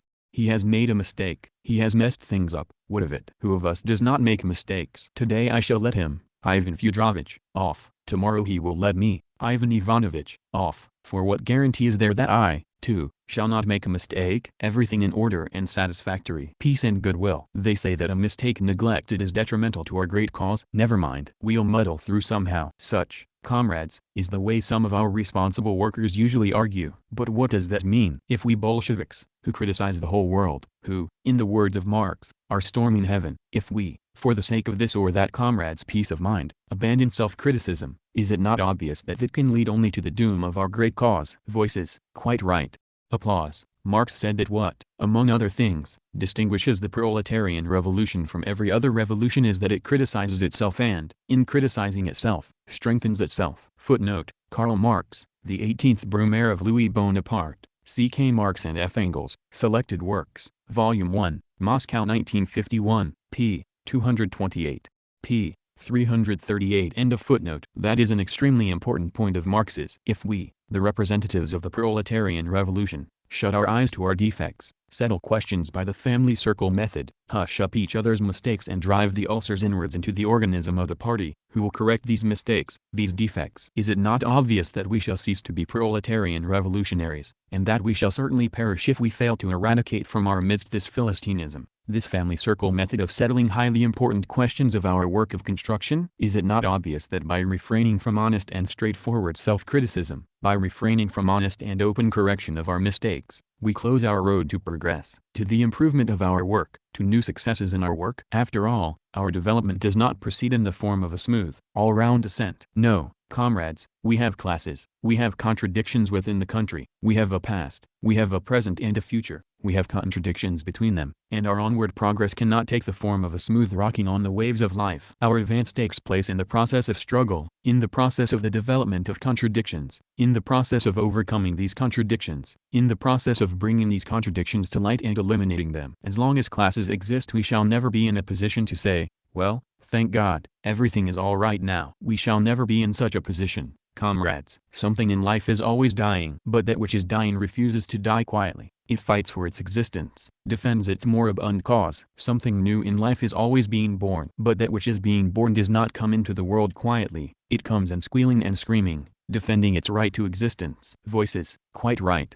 Applause. The struggle between the old and the new, between the dying and the nascent, There you have the basis of our development. By failing to note and bring to light openly and honestly, as befits Bolsheviks, the defects and mistakes in our work, we close our road to progress. But we want to go forward. And precisely because we want to go forward, we must make honest and revolutionary self-criticism one of our most important tasks. Without this there is no progress. Without this there is no development. But it is precisely along this line that things with us are still in a bad way. More than that, it is enough for us to achieve a few successes to forget about the shortcomings, to take it easy and get conceited. 2 or 3 big successes, and already we become reckless. Another 2 or 3 big successes, and already we become conceited. We expect a walkover. But the mistakes remain, the defects continue to exist. The ulcers are driven inwards into the organism of the party and the party begins to sicken. A second shortcoming. It consists in introducing administrative methods in the party, in replacing the method of persuasion, which is of decisive importance for the party, by the method of administration. This shortcoming is a danger no less serious than the first one. Why? Because it creates the danger of our party organizations, which are independently acting organizations,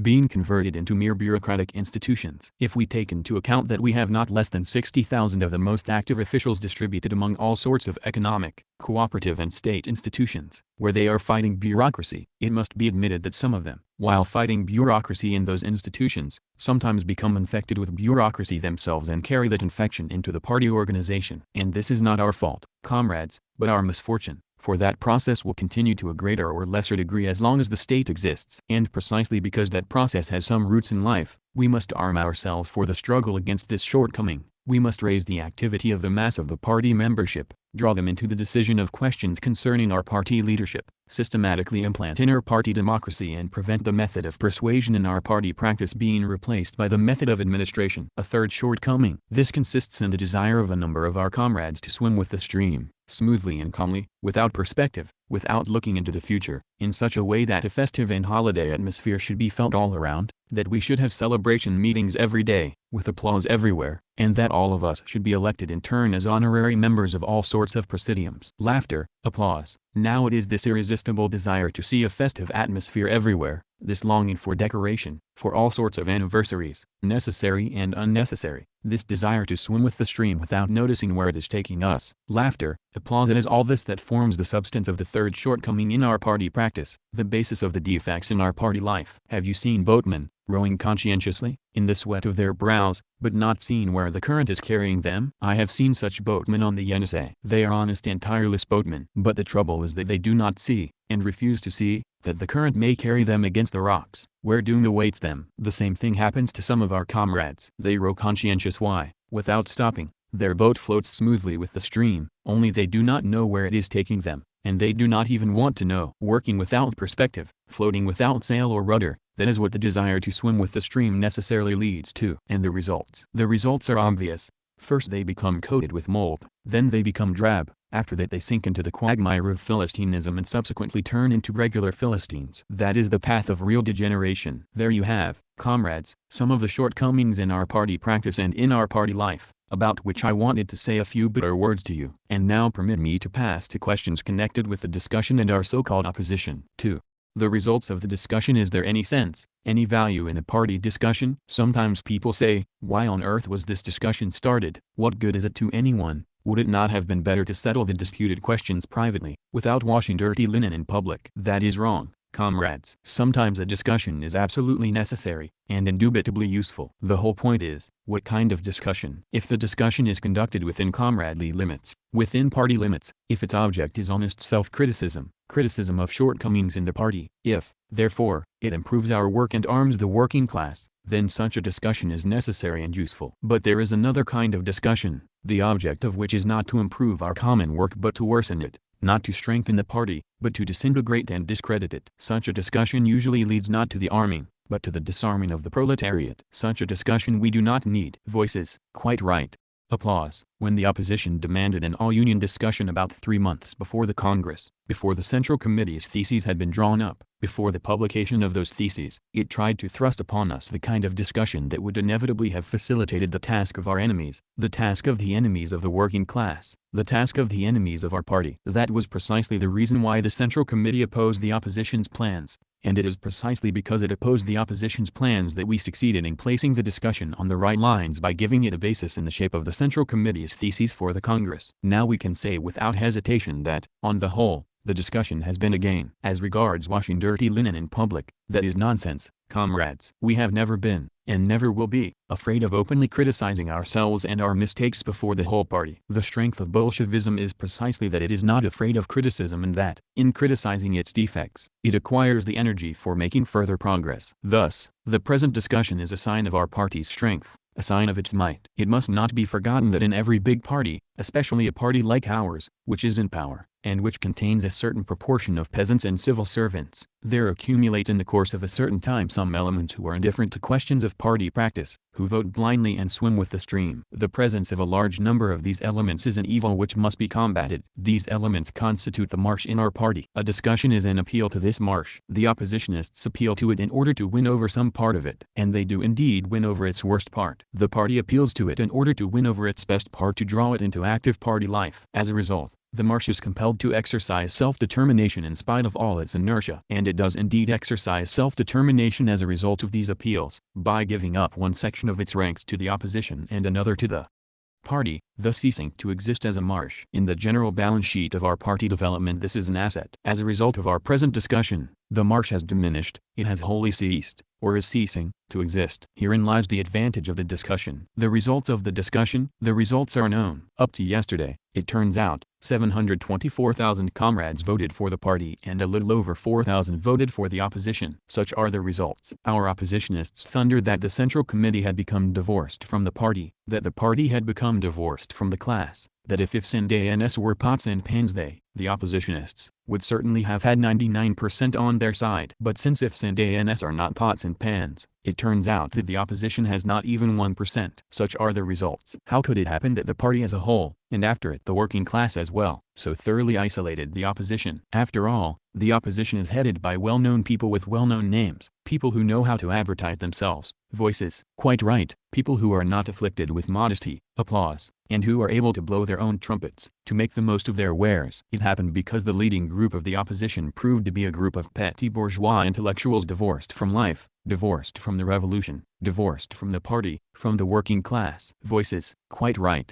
Applause. A little while ago I spoke about the successes we have achieved in our work, about our achievements in the sphere of industry, in the sphere of trade, in the sphere of our economy as a whole, and in the sphere of foreign policy. But the opposition is not concerned with those achievements. It does not see, or does not wish to see them. It does not wish to see them partly because of its ignorance and partly because of the obstinacy characteristic of intellectuals who are divorced from life. 3.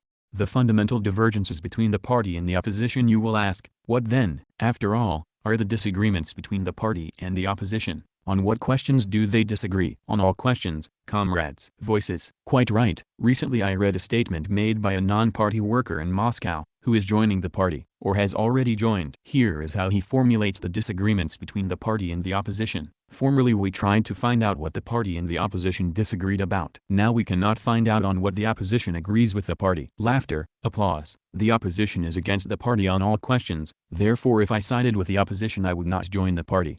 Laughter, applause. See Izvestia, number 264.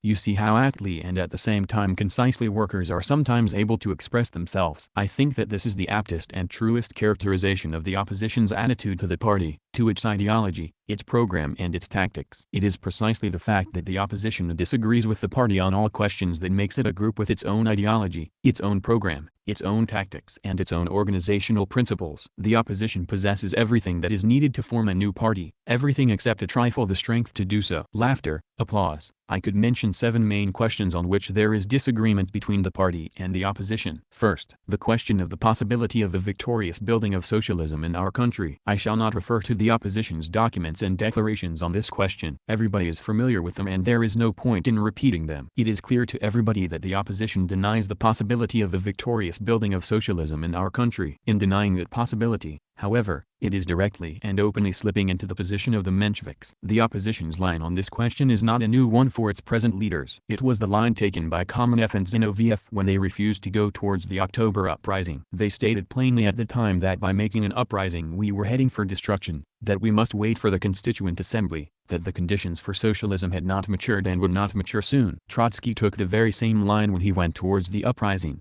for he said plainly that if a victorious proletarian revolution in the West did not bring timely assistance in the more or less near future, it would be foolish to think that a revolutionary Russia could hold out in the face of a conservative Europe. Indeed, how did Kamenev and Zinoviev on the one side, Trotsky on the other, and Lenin and the party on the third, go towards the uprising? That is a very interesting question, about which it is worthwhile saying a few words, comrades. You know that Kamenev and Zinoviev were driven towards the uprising with a stick. Lenin drove them with a stick, threatening them with expulsion from the party. Laughter, applause, and they were compelled to drag themselves to the uprising. Laughter, applause. Trotsky went towards the uprising voluntarily. He did not go wholeheartedly, however, but with a slight reservation, which already at the time brought him close to Kamenev and Zinoviev. It is an interesting fact that it was precisely before the October Revolution, in June 1917, that Trotsky deemed it appropriate to publish in Petrograd a new edition of his old pamphlet A Peace Program, as if wishing to show thereby that he was going towards the uprising under his own flag. What does he speak about in that pamphlet? In it he polemizes with Lenin on the question of the possibility of the victory of socialism in one country, considers this idea of Lenin's incorrect and asserts that we shall have to take power, but that if timely aid does not come from the victorious West European workers it is hopeless to think that a revolutionary Russia could hold out in the face of a conservative Europe, and whoever does not agree with Trotsky's criticism suffers from national narrow-mindedness. Here is an excerpt from Trotsky's pamphlet of the time. Without waiting for the others, we begin and continue the struggle nationally, in the full confidence that our initiative will give an impetus to the struggle in other countries. But if this should not occur, it would be hopeless to think, as historical experience and theoretical considerations testify, that, for example, a revolutionary Russia could hold out in the face of a conservative Europe.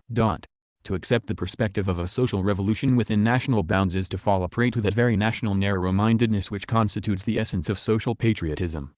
Trotsky, The Year 1917, Volume 3, Part 1, p. 90. Such, comrades, was Trotsky's slight reservation, which goes far to explain to us the roots and the subsoil of his present block with Kamenev and Zinoviev. But how did Lenin, how did the party, go towards the uprising? Also with a slight reservation? No, Lenin and his party went towards the uprising without any reservations. Here is an excerpt from one of Lenin's splendid articles, The Military Program of the Proletarian Revolution, published abroad in September 1917.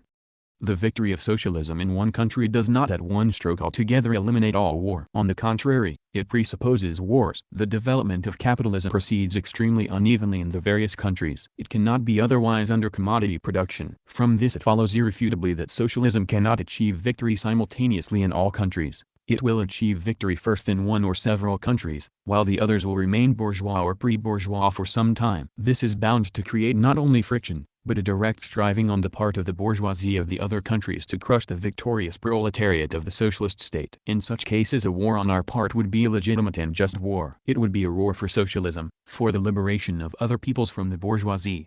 Lenin, The Military Program of the Proletarian Revolution, Notes of the Lenin Institute.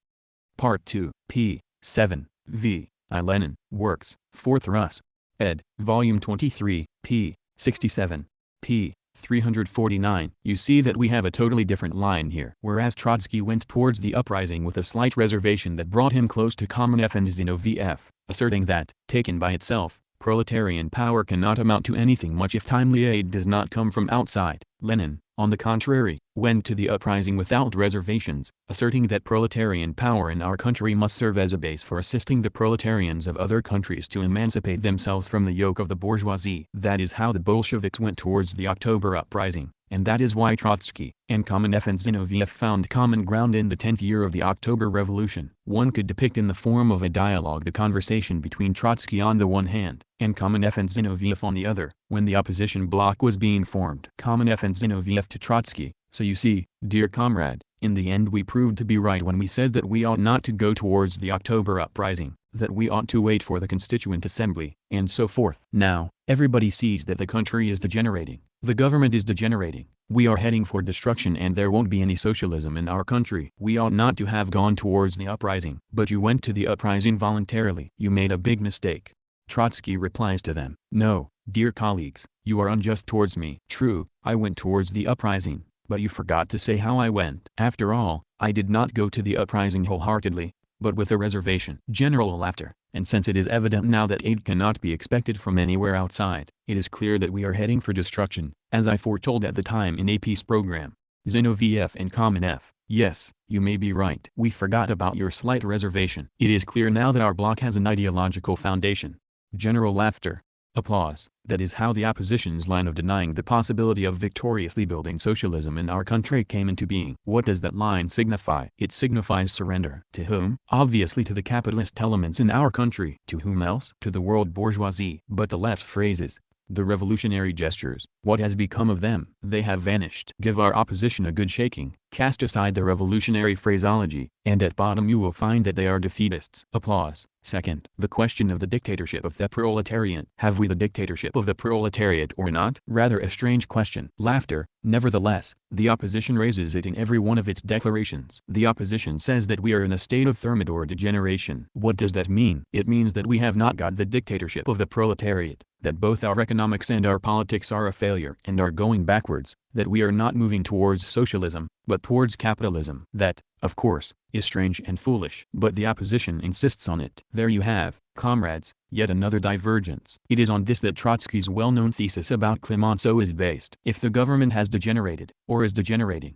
is it worthwhile sparing, defending, upholding it? Clearly, it is not worthwhile. If a situation arises favorable to the removal of such a government, if, say, the enemy comes within 80 kilometers of Moscow, is it not obvious that advantage should be taken of that situation to sweep this government away and to set up a new, Clemenceau, i.e., Trotskyist, government? Clearly, there is nothing Leninist in this line.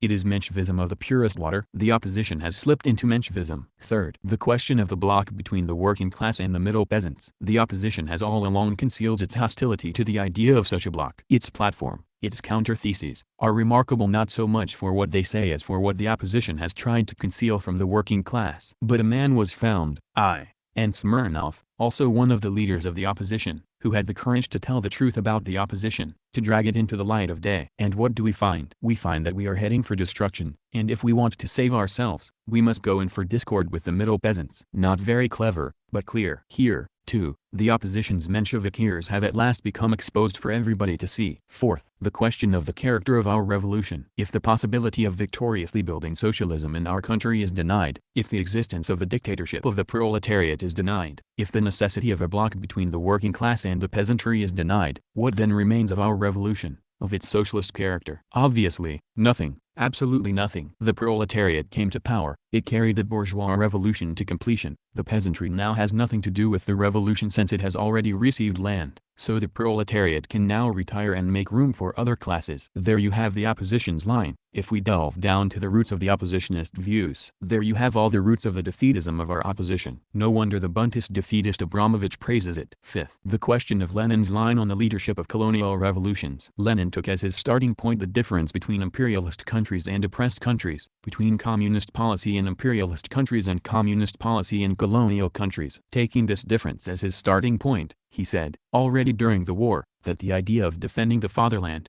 which is unacceptable and counter-revolutionary for communism in imperialist countries, is quite acceptable and legitimate in oppressed countries that are waging a war of liberation against imperialism. That is why Lenin conceded the possibility, at a certain stage and for a certain period, of a bloc and even of an alliance with the national bourgeoisie in colonial countries, if this bourgeoisie is waging war against imperialism, and if it is not hindering the communists from training the workers and poor peasants in the spirit of communism. The sin of the opposition here is that it has completely abandoned this line of Lenin's and has slipped into that of the Second International, which denies the expediency of supporting revolutionary wars waged by colonial countries against imperialism. And it is this that explains all the misfortunes that have befallen our opposition on the question of the Chinese Revolution. There you have yet another divergence. Sixth, the question of united front tactics in the world working class movement. The sin of the opposition here is that it has abandoned the Leninist tactics on the question of gradually winning the vast masses of the working class to the side of communism. The vast masses of the working class are not won over to the side of communism merely by the party pursuing a correct policy. The party's correct policy is a big thing,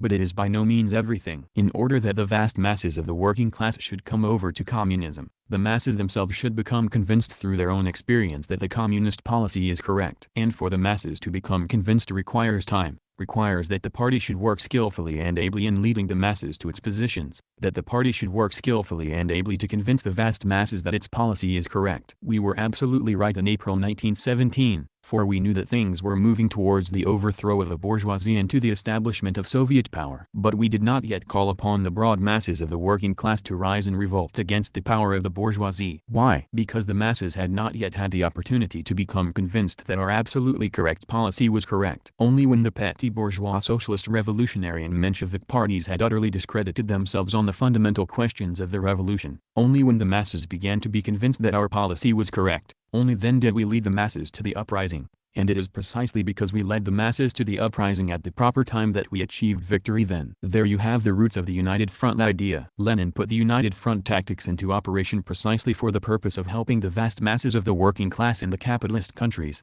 who are infected with the prejudices of the social democratic policy of compromise, to learn from their own experience that the communists' policy is correct, and to pass to the side of communism. The sin of the opposition is that it utterly repudiates these tactics. At one time it was infatuated, stupidly and unwisely infatuated, with the tactics of the United Front, and it enthusiastically welcomed the conclusion of an agreement with the General Council in Britain, believing that that agreement was one of the surest guarantees of peace, one of the surest guarantees against intervention, one of the surest means of rendering reformism in Europe harmless. See Zinoviev's report to the 14th Congress of the CPSU, b. But when its hopes of rendering reformism harmless through the aid of the Purcells and Hickses were cruelly dashed to the ground, it rushed to the other extreme and utterly repudiated the idea of United Front tactics. There you have, comrades, yet another divergence demonstrating the opposition's complete abandonment of the Leninist United Front tactics. 7th, the question of the Leninist party principle, of Leninist unity in the CPSU, b. and in the Comintern. Here, the opposition utterly abandons the Leninist organizational line and takes the path of organizing a second party, the path of organizing a new international. There you have 7 main questions, showing that on all of them the opposition has slipped into Menshevism. Can these Menshevik views of the opposition be regarded as compatible with our party's ideology, with our party's program, with its tactics, with the tactics of the Comintern, with the organizational line of Leninism? Under no circumstances, not for a single moment. You will ask, how could such an opposition come into being among us? Where are its social roots? I think that the social roots of the opposition lie in the fact of the ruin of the urban petty bourgeois strata in the circumstances of our development, in the fact that these strata are discontented with the regime of the dictatorship of the proletariat, in the striving of these strata to change that regime, to improve it in the direction of establishing bourgeois democracy. I have already said that as a result of our progress, as a result of the growth of our industry, as a result of the growth of the relative importance of the socialist forms of economy, a section of the petty bourgeoisie, particularly of the urban bourgeoisie, is being ruined and is going under. The opposition reflects the grumbling of these strata and their discontent with the regime of the proletarian revolution. Such are the social roots of the opposition. 4.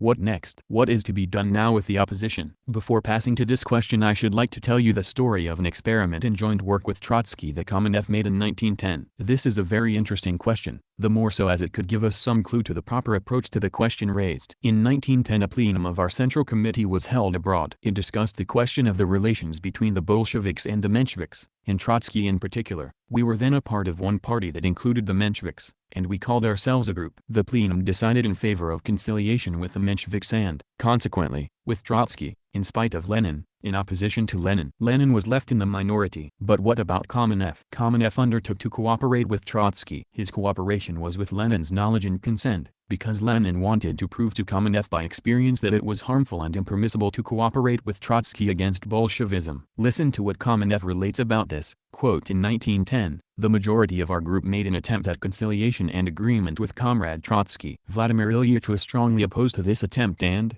as a punishment, as it were, for my persistence in the attempt to reach agreement with Trotsky, insisted that I should be the one sent by the Central Committee as its representative on the editorial board of Comrade Trotsky's newspaper. By the autumn of 1910, having worked on this editorial board for several months, I was convinced that Vladimir Ilyich was right in his opposition to my conciliatory line, and with his consent I resigned from the editorial board of Comrade Trotsky's organ. Our rupture with Comrade Trotsky at that time was marked by a series of sharply worded articles in the central organ of the party. It was at that time that Vladimir Ilyich suggested to me that I should write a pamphlet summing up our disagreements with the Menshevik liquidators and with Comrade Trotsky. You have made an experiment at agreement with the extreme left, Trotskyist, wing of the anti-Bolshevik groups. You have become convinced that agreement is impossible, and so you must write a summarizing pamphlet, Vladimir Ilyich said to me. Naturally, Vladimir Ilyich particularly insisted that precisely on the subject of the relations between Bolshevism and what we then called Trotskyism everything should be told. To the very end.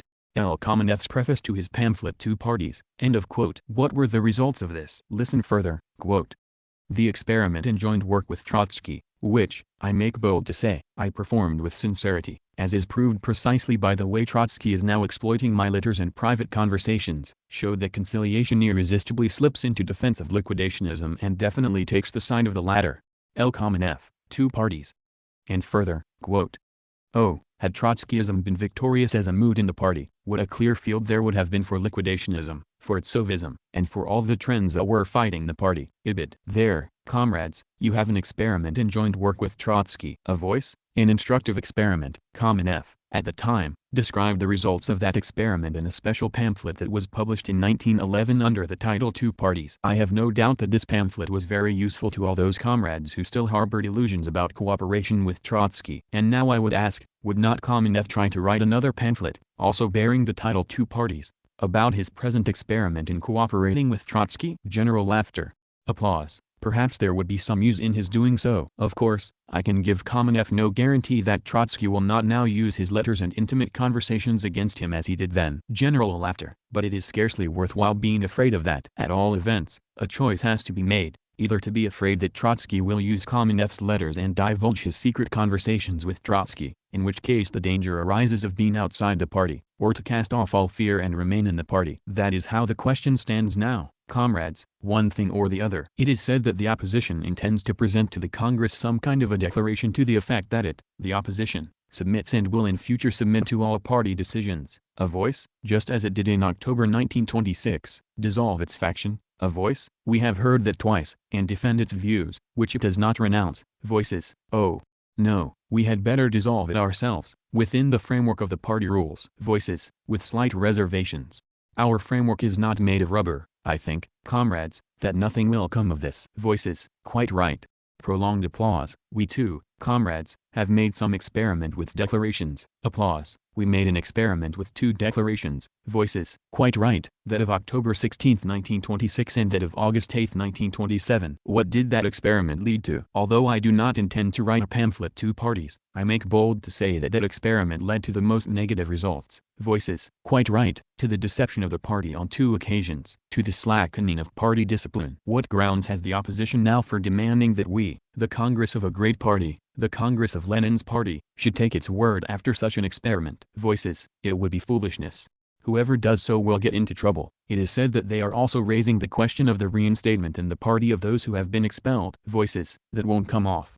Let them go into the Menshevik marsh. I think, comrades, that, too, will not come off. Prolonged applause. Why did the party expel Trotsky and Zinoviev? Because they are the organizers of the entire work of the anti-party opposition. Voices, quite right. Because they set out to break the laws of the party. Because they thought that nobody would dare to touch them. Because they wanted to create for themselves the position of a nobility in the party. But do we want to have a privileged nobility and an unprivileged peasantry in the party? Shall we Bolsheviks, who uprooted the nobility, restore them now in our party? Applause. You ask, why did we expel Trotsky and Zinoviev from the party? Because we do not want a nobility in the party. Because there is a single law in our party, and all members of the party have equal rights. Voices, quite right.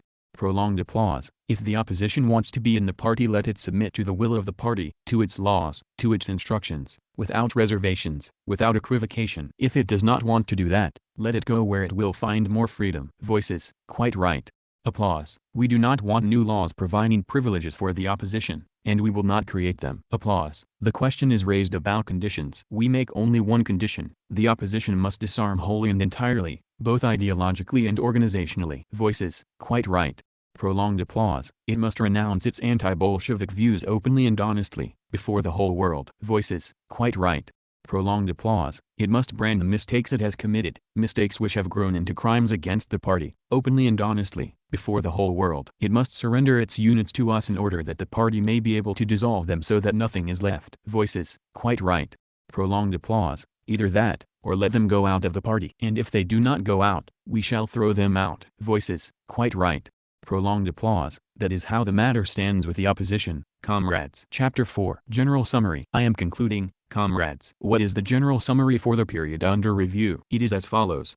1. We have maintained peace with the surrounding states, In spite of enormous difficulties, in spite of the provocative attacks of the bourgeoisie of the great powers, 2. We have strengthened the link between the working class of the USSR and the workers in the imperialist countries and in the colonies, in spite of a multitude of obstacles, in spite of the ocean of slander poured out against us by the venal, hundred-mouthed bourgeois press.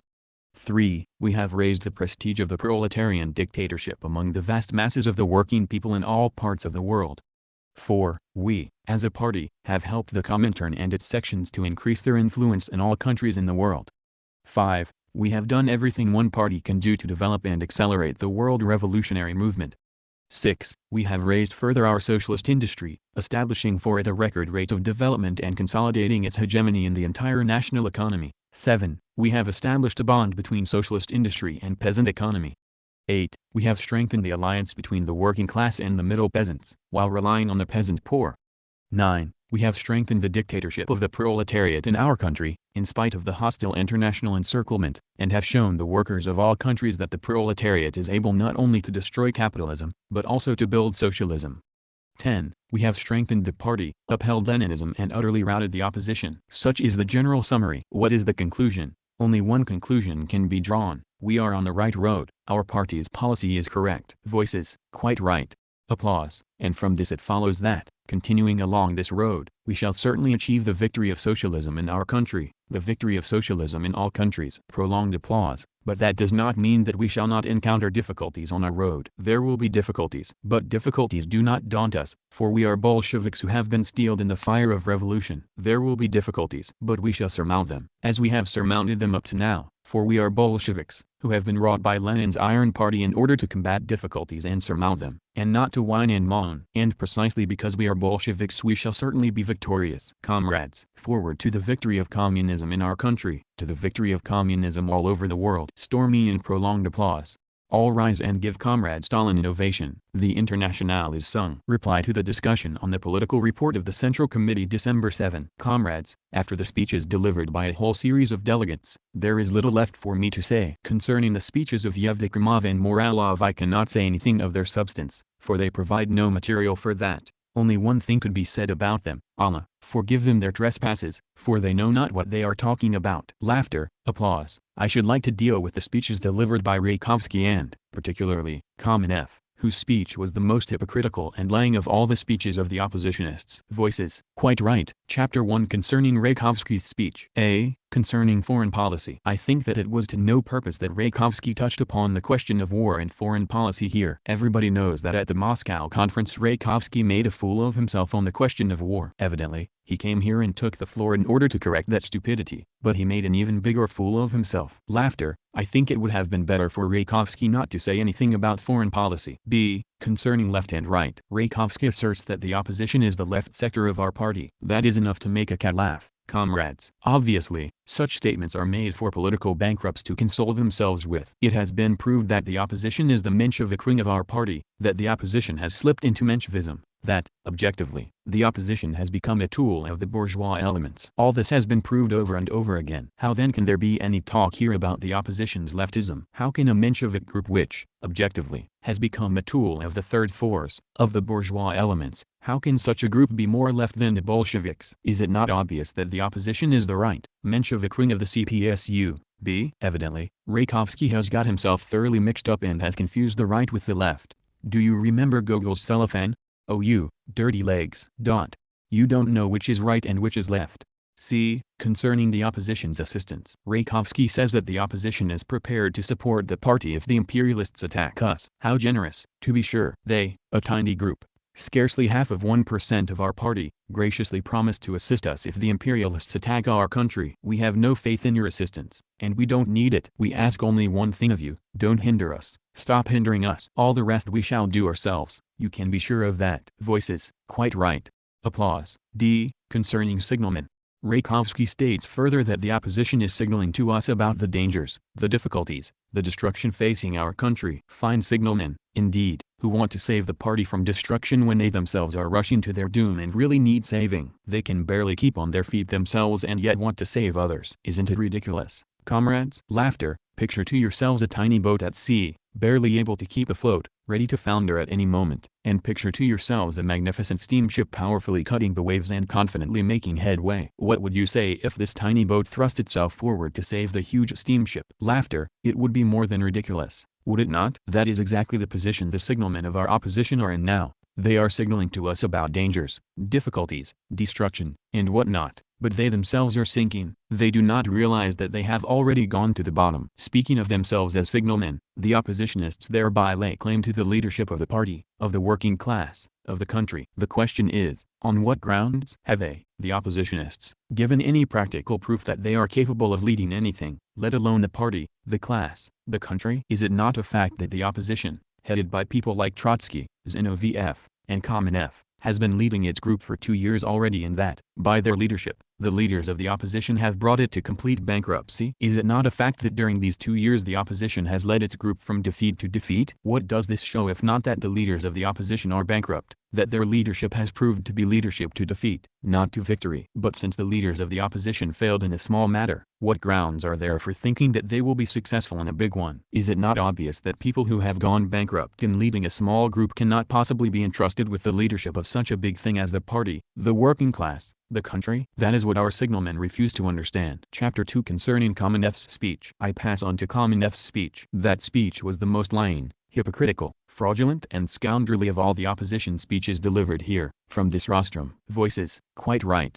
Applause. A. 2 faces in one person. The first thing Kamenev tried to do in his speech was to cover up his tracks. The representatives of the party spoke here about our party's achievements, about our successes in construction, about the improvement in our work, etc. Further, they spoke of the Menshevik sins of the oppositionists, of their having slipped into Menshevism by denying the possibility of successfully building socialism in our country, denying the existence of the dictatorship of the proletariat in the USSR, denying the expediency of the policy of alliance between the working class and the middle peasants, spreading slanders about a Thermidor, etc. Lastly, they said that these views of the opposition are incompatible with membership of our party, that the opposition must abandon these Menshevik views if it wants to remain in the party. Well, Kamenev could think of nothing better than to evade these questions, to cover up his tracks and pass on. He was asked about vital questions of our program, our policy, our work of construction, but he evaded them, as if they did not concern him. Can this behavior of Kamenev's be called a serious attitude towards the matter? How is this behavior of the opposition to be explained? It can be explained only by one thing: the desire to deceive the party, to lull its vigilance, to fool the party once again. The opposition has 2 faces, a hypocritically genial one, and a Menshevik anti-revolutionary one. It shows the party its hypocritically genial face when the party puts pressure on it and demands that it should abandon its factionalism, its splitting policy. It shows its Menshevik anti-revolutionary face when it sets out to appeal to the non-proletarian forces, when it sets out to appeal to the street against the party, against the Soviet regime. Just now, as you see, it has turned its hypocritically genial face to us in the endeavor to deceive the party once again. That is why Kamenev tried to cover up his tracks by evading the highly important questions on which we disagree. Can this duplicity, this double-facedness, be tolerated any longer? One thing or the other. Either the opposition wants to talk seriously to the party, in which case it must throw off its mask, or it intends to keep its 2 faces, in which case it will find itself outside the party. Voices. Quite right. B. Concerning the traditions of Bolshevism. Kamenev asserts that there is nothing in the traditions of our party, in the traditions of Bolshevism, that justifies the demand that a member of the party should give up certain views that are incompatible with our party's ideology, with our program. Is that correct? Of course not. More than that, it is a lie, comrades. Is it not a fact that all of us, including Kamenev,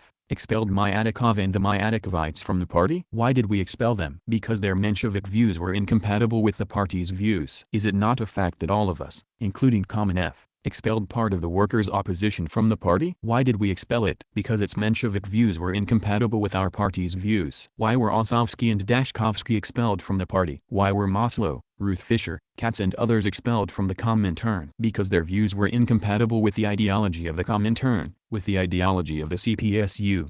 B. Our party would not be a Leninist party if it permitted the existence of anti-Leninist elements within our organizations. If this were permitted, then why not bring the Mensheviks into our party? What is to be done with people who, while in the ranks of our party, have slipped into Menshevism and propagate their anti-Leninist views? What can there be in common between the Leninist party and such people? Kamenev slanders our party, abandons the traditions of our party, abandons the traditions of Bolshevism by asserting that we can tolerate within our party people who profess and preach Menshevik views. And it is precisely because Kamenev, and the entire opposition with him, trample upon the revolutionary traditions of our party, that the party demands that the opposition should abandon its anti-Leninist views. C. The opposition's pretended devotion to principle. Kamenev asserts that it is difficult for him and the other oppositionists to abandon their views because they are accustomed to defend their views in the Bolshevik manner. He says that it would be unprincipled on the part of the opposition to abandon its views. It appears, then, that the leaders of the opposition are men of high principle. Is that true, comrades? Do the leaders of the opposition really value their principles, their views, their convictions so highly? It does not seem like it, comrades. It does not seem like it, bearing in mind the history of the formation of the opposition bloc. Laughter. The very opposite is the case. History shows, facts show,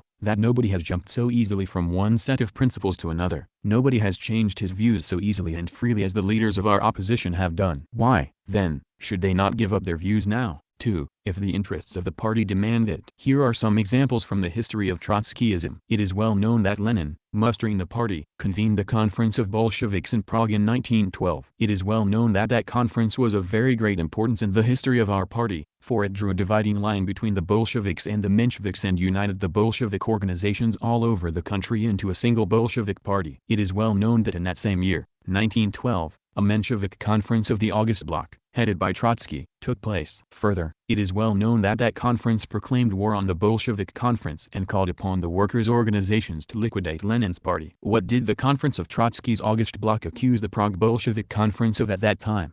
Of all the mortal sins. It accused it of usurpation, sectarianism, of organizing a coup d'état in the party, and the devil knows what else. Here's what the conference of the August Bloc said at that time about the Bolshevik conference in Prague in its statement to the Second International, quote, "The conference declares that that conference, the Bolshevik conference in Prague in 1912, J Street, is an open attempt of a group of persons, who have quite deliberately led the party to a split, to usurp the party's flag. And it expresses its profound regret that several party organizations and comrades have fallen victims to this deception and have thereby facilitated the splitting and usurpatory policy of Lenin's sect. The conference expresses its conviction that all the party organizations in Russia and abroad will protest against the coup d'état that has been brought about, will refuse to recognize the central bodies elected at that conference, and will by every means help to restore the unity of the party by the convocation of a genuine all-party conference."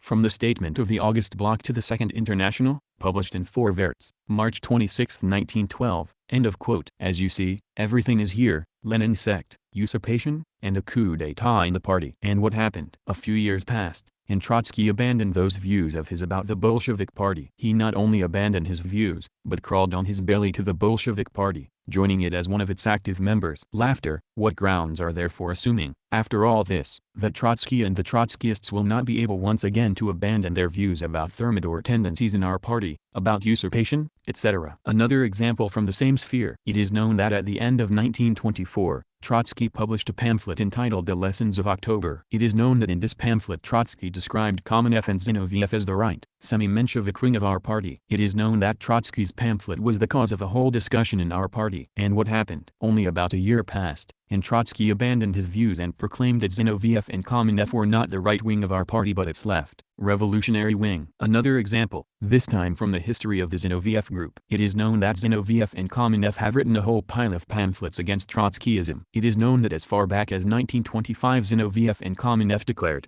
together with the whole party, that Trotskyism is incompatible with Leninism. It is known that both Zinoviev and Kamenev, together with the whole party, carried resolutions, both at the congresses of our party and at the 5th Congress of the Comintern, about Trotskyism being a petty bourgeois deviation. And what happened? Less than a year passed after that before they renounced their views and proclaimed that Trotsky's group was a genuinely Leninist and revolutionary group within our party. A voice, a mutual amnesty, such, comrades, are the facts, many more of which could be quoted if desired. Is it not obvious from this that the high devotion to principle of the leaders of the opposition that Kamenev tells us about here is a fairy tale that has nothing in common with reality? Is it not obvious that nobody in our party has managed to renounce his principles so easily and freely as Trotsky, Zinoviev and Kamenev? Laughter. The question arises, what grounds are there for assuming that the leaders of the opposition, who have abandoned their principles and their views several times already, will not be able to abandon them once again. Is it not obvious that our demand that the opposition should abandon its Menshevik views is not as harsh for the leaders of the opposition as Kamenev tries to make out? Laughter. This is not the first time they have had to abandon their views, so why should they not abandon them just once again? Laughter. D. Either the party, or the opposition. Kamenev asserts that it is wrong to require the oppositionists to abandon certain views of theirs which have become incompatible with the party's ideology and program. I have already shown how foolish this assertion of Kamenev's is, bearing in mind the opposition bloc's past and present. But let us assume for a moment that Kamenev is right. What will the position be then? Can the party, our party, abandon its views, convictions, principles? Can our party be required to abandon its views, its principles? The party has arrived at the definite conviction that the opposition must abandon its anti-Leninist views,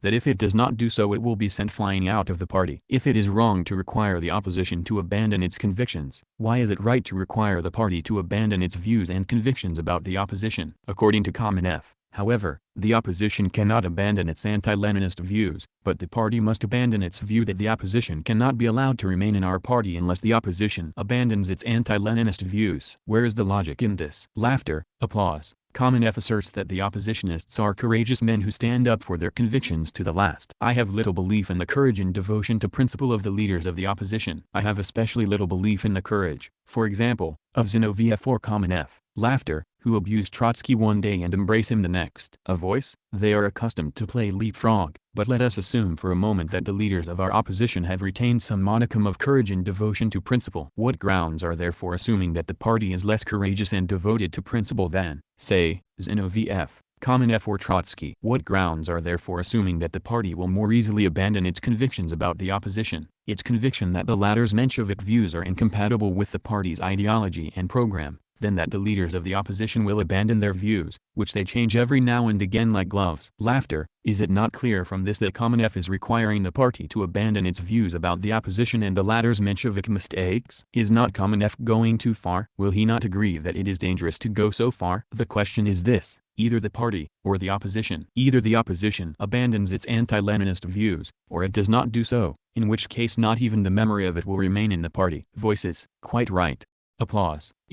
The opposition has broken away from the traditions of Bolshevism. Kamenev asserts that there is nothing in Bolshevik traditions that justifies the demand that members of the party should abandon their views. Speakers here have fully proved that is not correct. Facts confirm that Kamenev is telling a downright untruth. But the question is there in Bolshevik traditions any instance of what the opposition permits itself to do and continues doing? The opposition organized a faction and converted it into a party within our Bolshevik party. But who has ever heard that Bolshevik traditions permitted anybody to commit such an outrageous act? How can one talk about Bolshevik traditions while at the same time bringing about a split in the party and the formation of a new, anti-Bolshevik party within it? Further, the opposition organized an illegal printing press, entering into a bloc with bourgeois intellectuals, who, in their turn, were found to be in a bloc with avowed white guards. The question arises, how can one talk about the traditions of Bolshevism when one permits such an outrageous act, which borders on downright treachery to the party and the Soviet regime? Lastly, the opposition organized an anti-party, anti-Soviet demonstration, appealing to the street, appealing to non-proletarian elements. But how can one talk about Bolshevik traditions when one appeals to the street against one's own party, against one's own Soviet regime? Who has ever heard that Bolshevik traditions permitted such an outrageous act, which borders on downright counter-revolution? Is it not obvious that Kamenev speaks of the traditions of Bolshevism in order to screen his rupture with those traditions in the interests of his anti-Bolshevik group? The opposition gained nothing from its appeal to the street because the opposition proved to be an insignificant coterie. That was not its fault but its misfortune. And what if the opposition had a little more strength behind it? Is it not obvious that its appeal to the street would have turned into an open putsch against the Soviet regime? Is it difficult to understand that, in essence, this attempt of the opposition's differed in no way from the well-known attempt of the left socialist revolutionaries in 1918? Voices. Quite right. By rights, for those attempts we ought to have arrested all the active members of the opposition on November 7th. Voices. Quite right.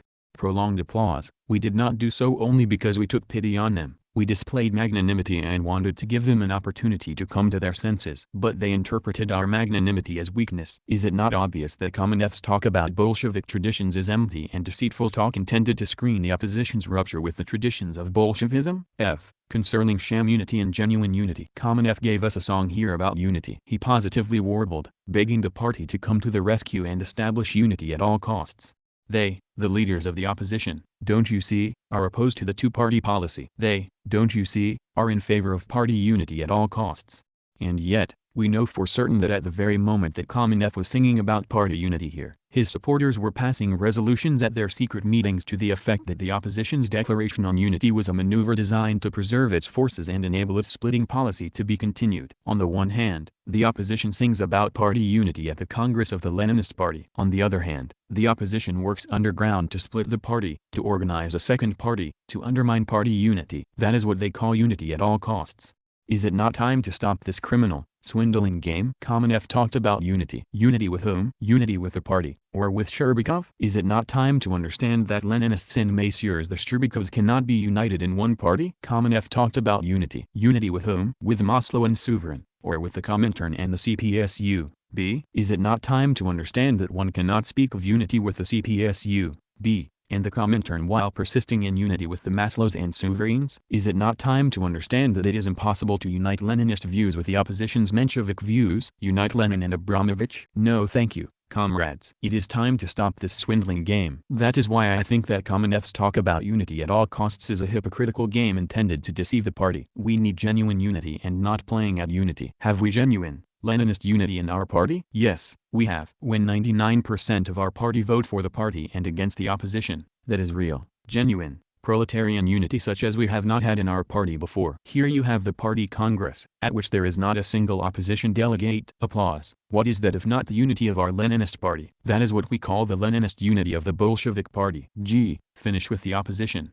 The party has done all that could possibly be done to put the opposition on the Leninist road. The party has displayed the utmost leniency and magnanimity to enable the opposition to come to its senses and rectify its mistakes. The party has called upon the opposition to renounce its anti-Leninist views openly and honestly, before the whole party. The party has called upon the opposition to admit its mistakes and denounce them in order to free itself of them once and for all. The party has called upon the opposition completely to disarm, both ideologically and organizationally. What is the party's object in doing so? Its object is to finish with the opposition and to pass on to positive work. Its object is to liquidate the opposition at last and obtain the opportunity to get right down to our great work of construction. Lenin said at the 10th Congress, "We do not want an opposition now. We must now put an end to the opposition, finish with it. We have had enough of oppositions now." V.I. Lenin, reply to the discussion on the report of the Central Committee to the 10th Congress of the RCPB, March 9, 1921, see Works, 4th Rus. ed., Volume 32, p. 177. The party wants this slogan of Lenin's to be put into effect at last in the ranks of our party. Prolonged applause. If the opposition disarms, well and good. If it refuses to disarm, we shall disarm it ourselves. Voices, quite right. Applause. Chapter 3, the summing up. From Kamenev's speech it is evident that the opposition does not intend to disarm completely. The opposition's declaration of December 3 indicates the same thing. Evidently, the opposition prefers to be outside the party. Well, let it be outside the party. There is nothing terrible, or exceptional, or surprising, in the fact that they prefer to be outside the party, that they are cutting themselves off from the party. If you study the history of our party you will find that always, at certain serious turns taken by our party, a certain section of the old leaders fell out of the cart of the Bolshevik party and made room for new people. A turn is a serious thing, comrades. A turn is dangerous for those who do not sit firmly in the party cart. Not everybody can keep his balance when a turn is made. You turn the cart, and on looking round you find that somebody has fallen out. Applause. Let us take 1903, the period of the Second Congress of our party. That was the period of the party's turn from agreement with the liberals to a mortal struggle against the liberal bourgeoisie, from preparing for the struggle against Tsarism to open struggle against it for completely routing Tsarism and feudalism. At that time the party was headed by the six, Plekhanov,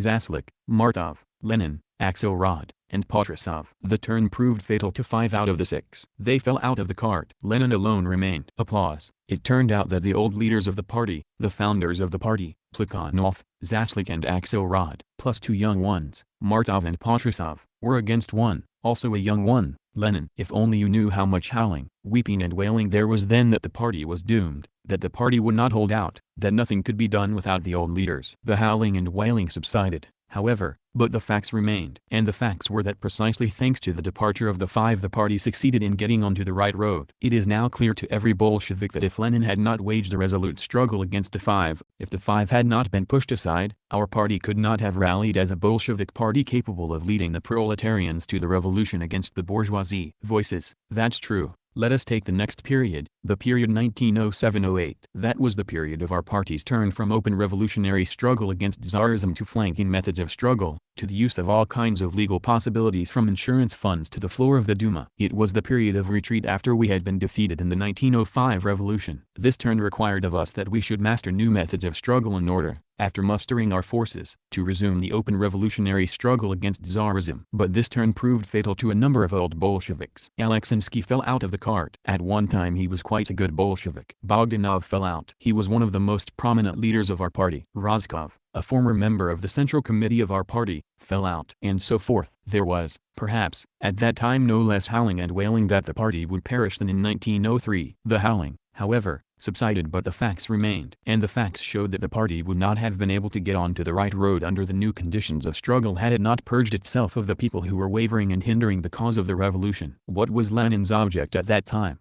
He had only one object: to rid the party of the unstable and whining elements as quickly as possible, so that they should not get in our way. Applause. That is how our party grew, comrades. Our party is a living organism like every organism. It undergoes a process of metabolism. The old and obsolete passes away. Applause. The new and growing lives and develops. Applause. Some go away, both at the top and at the bottom. New ones grow, both at the top and at the bottom, and lead the cause forward. That is how our party grew. That is how it will continue to grow. The same must be said about the present period of our revolution. We are in the period of a turn from the restoration of industry and agriculture to the reconstruction of the entire national economy, to its reconstruction on a new technical basis, when the building of socialism is no longer merely in prospect, but a living, practical matter, which calls for the surmounting of extremely great difficulties of an internal and external character. You know that this turn has proved fatal to the leaders of our opposition, who were scared by the new difficulties and intended to turn the party in the direction of surrender. And if certain leaders, who do not want to sit firmly in the cart, now fall out, it is nothing to be surprised at.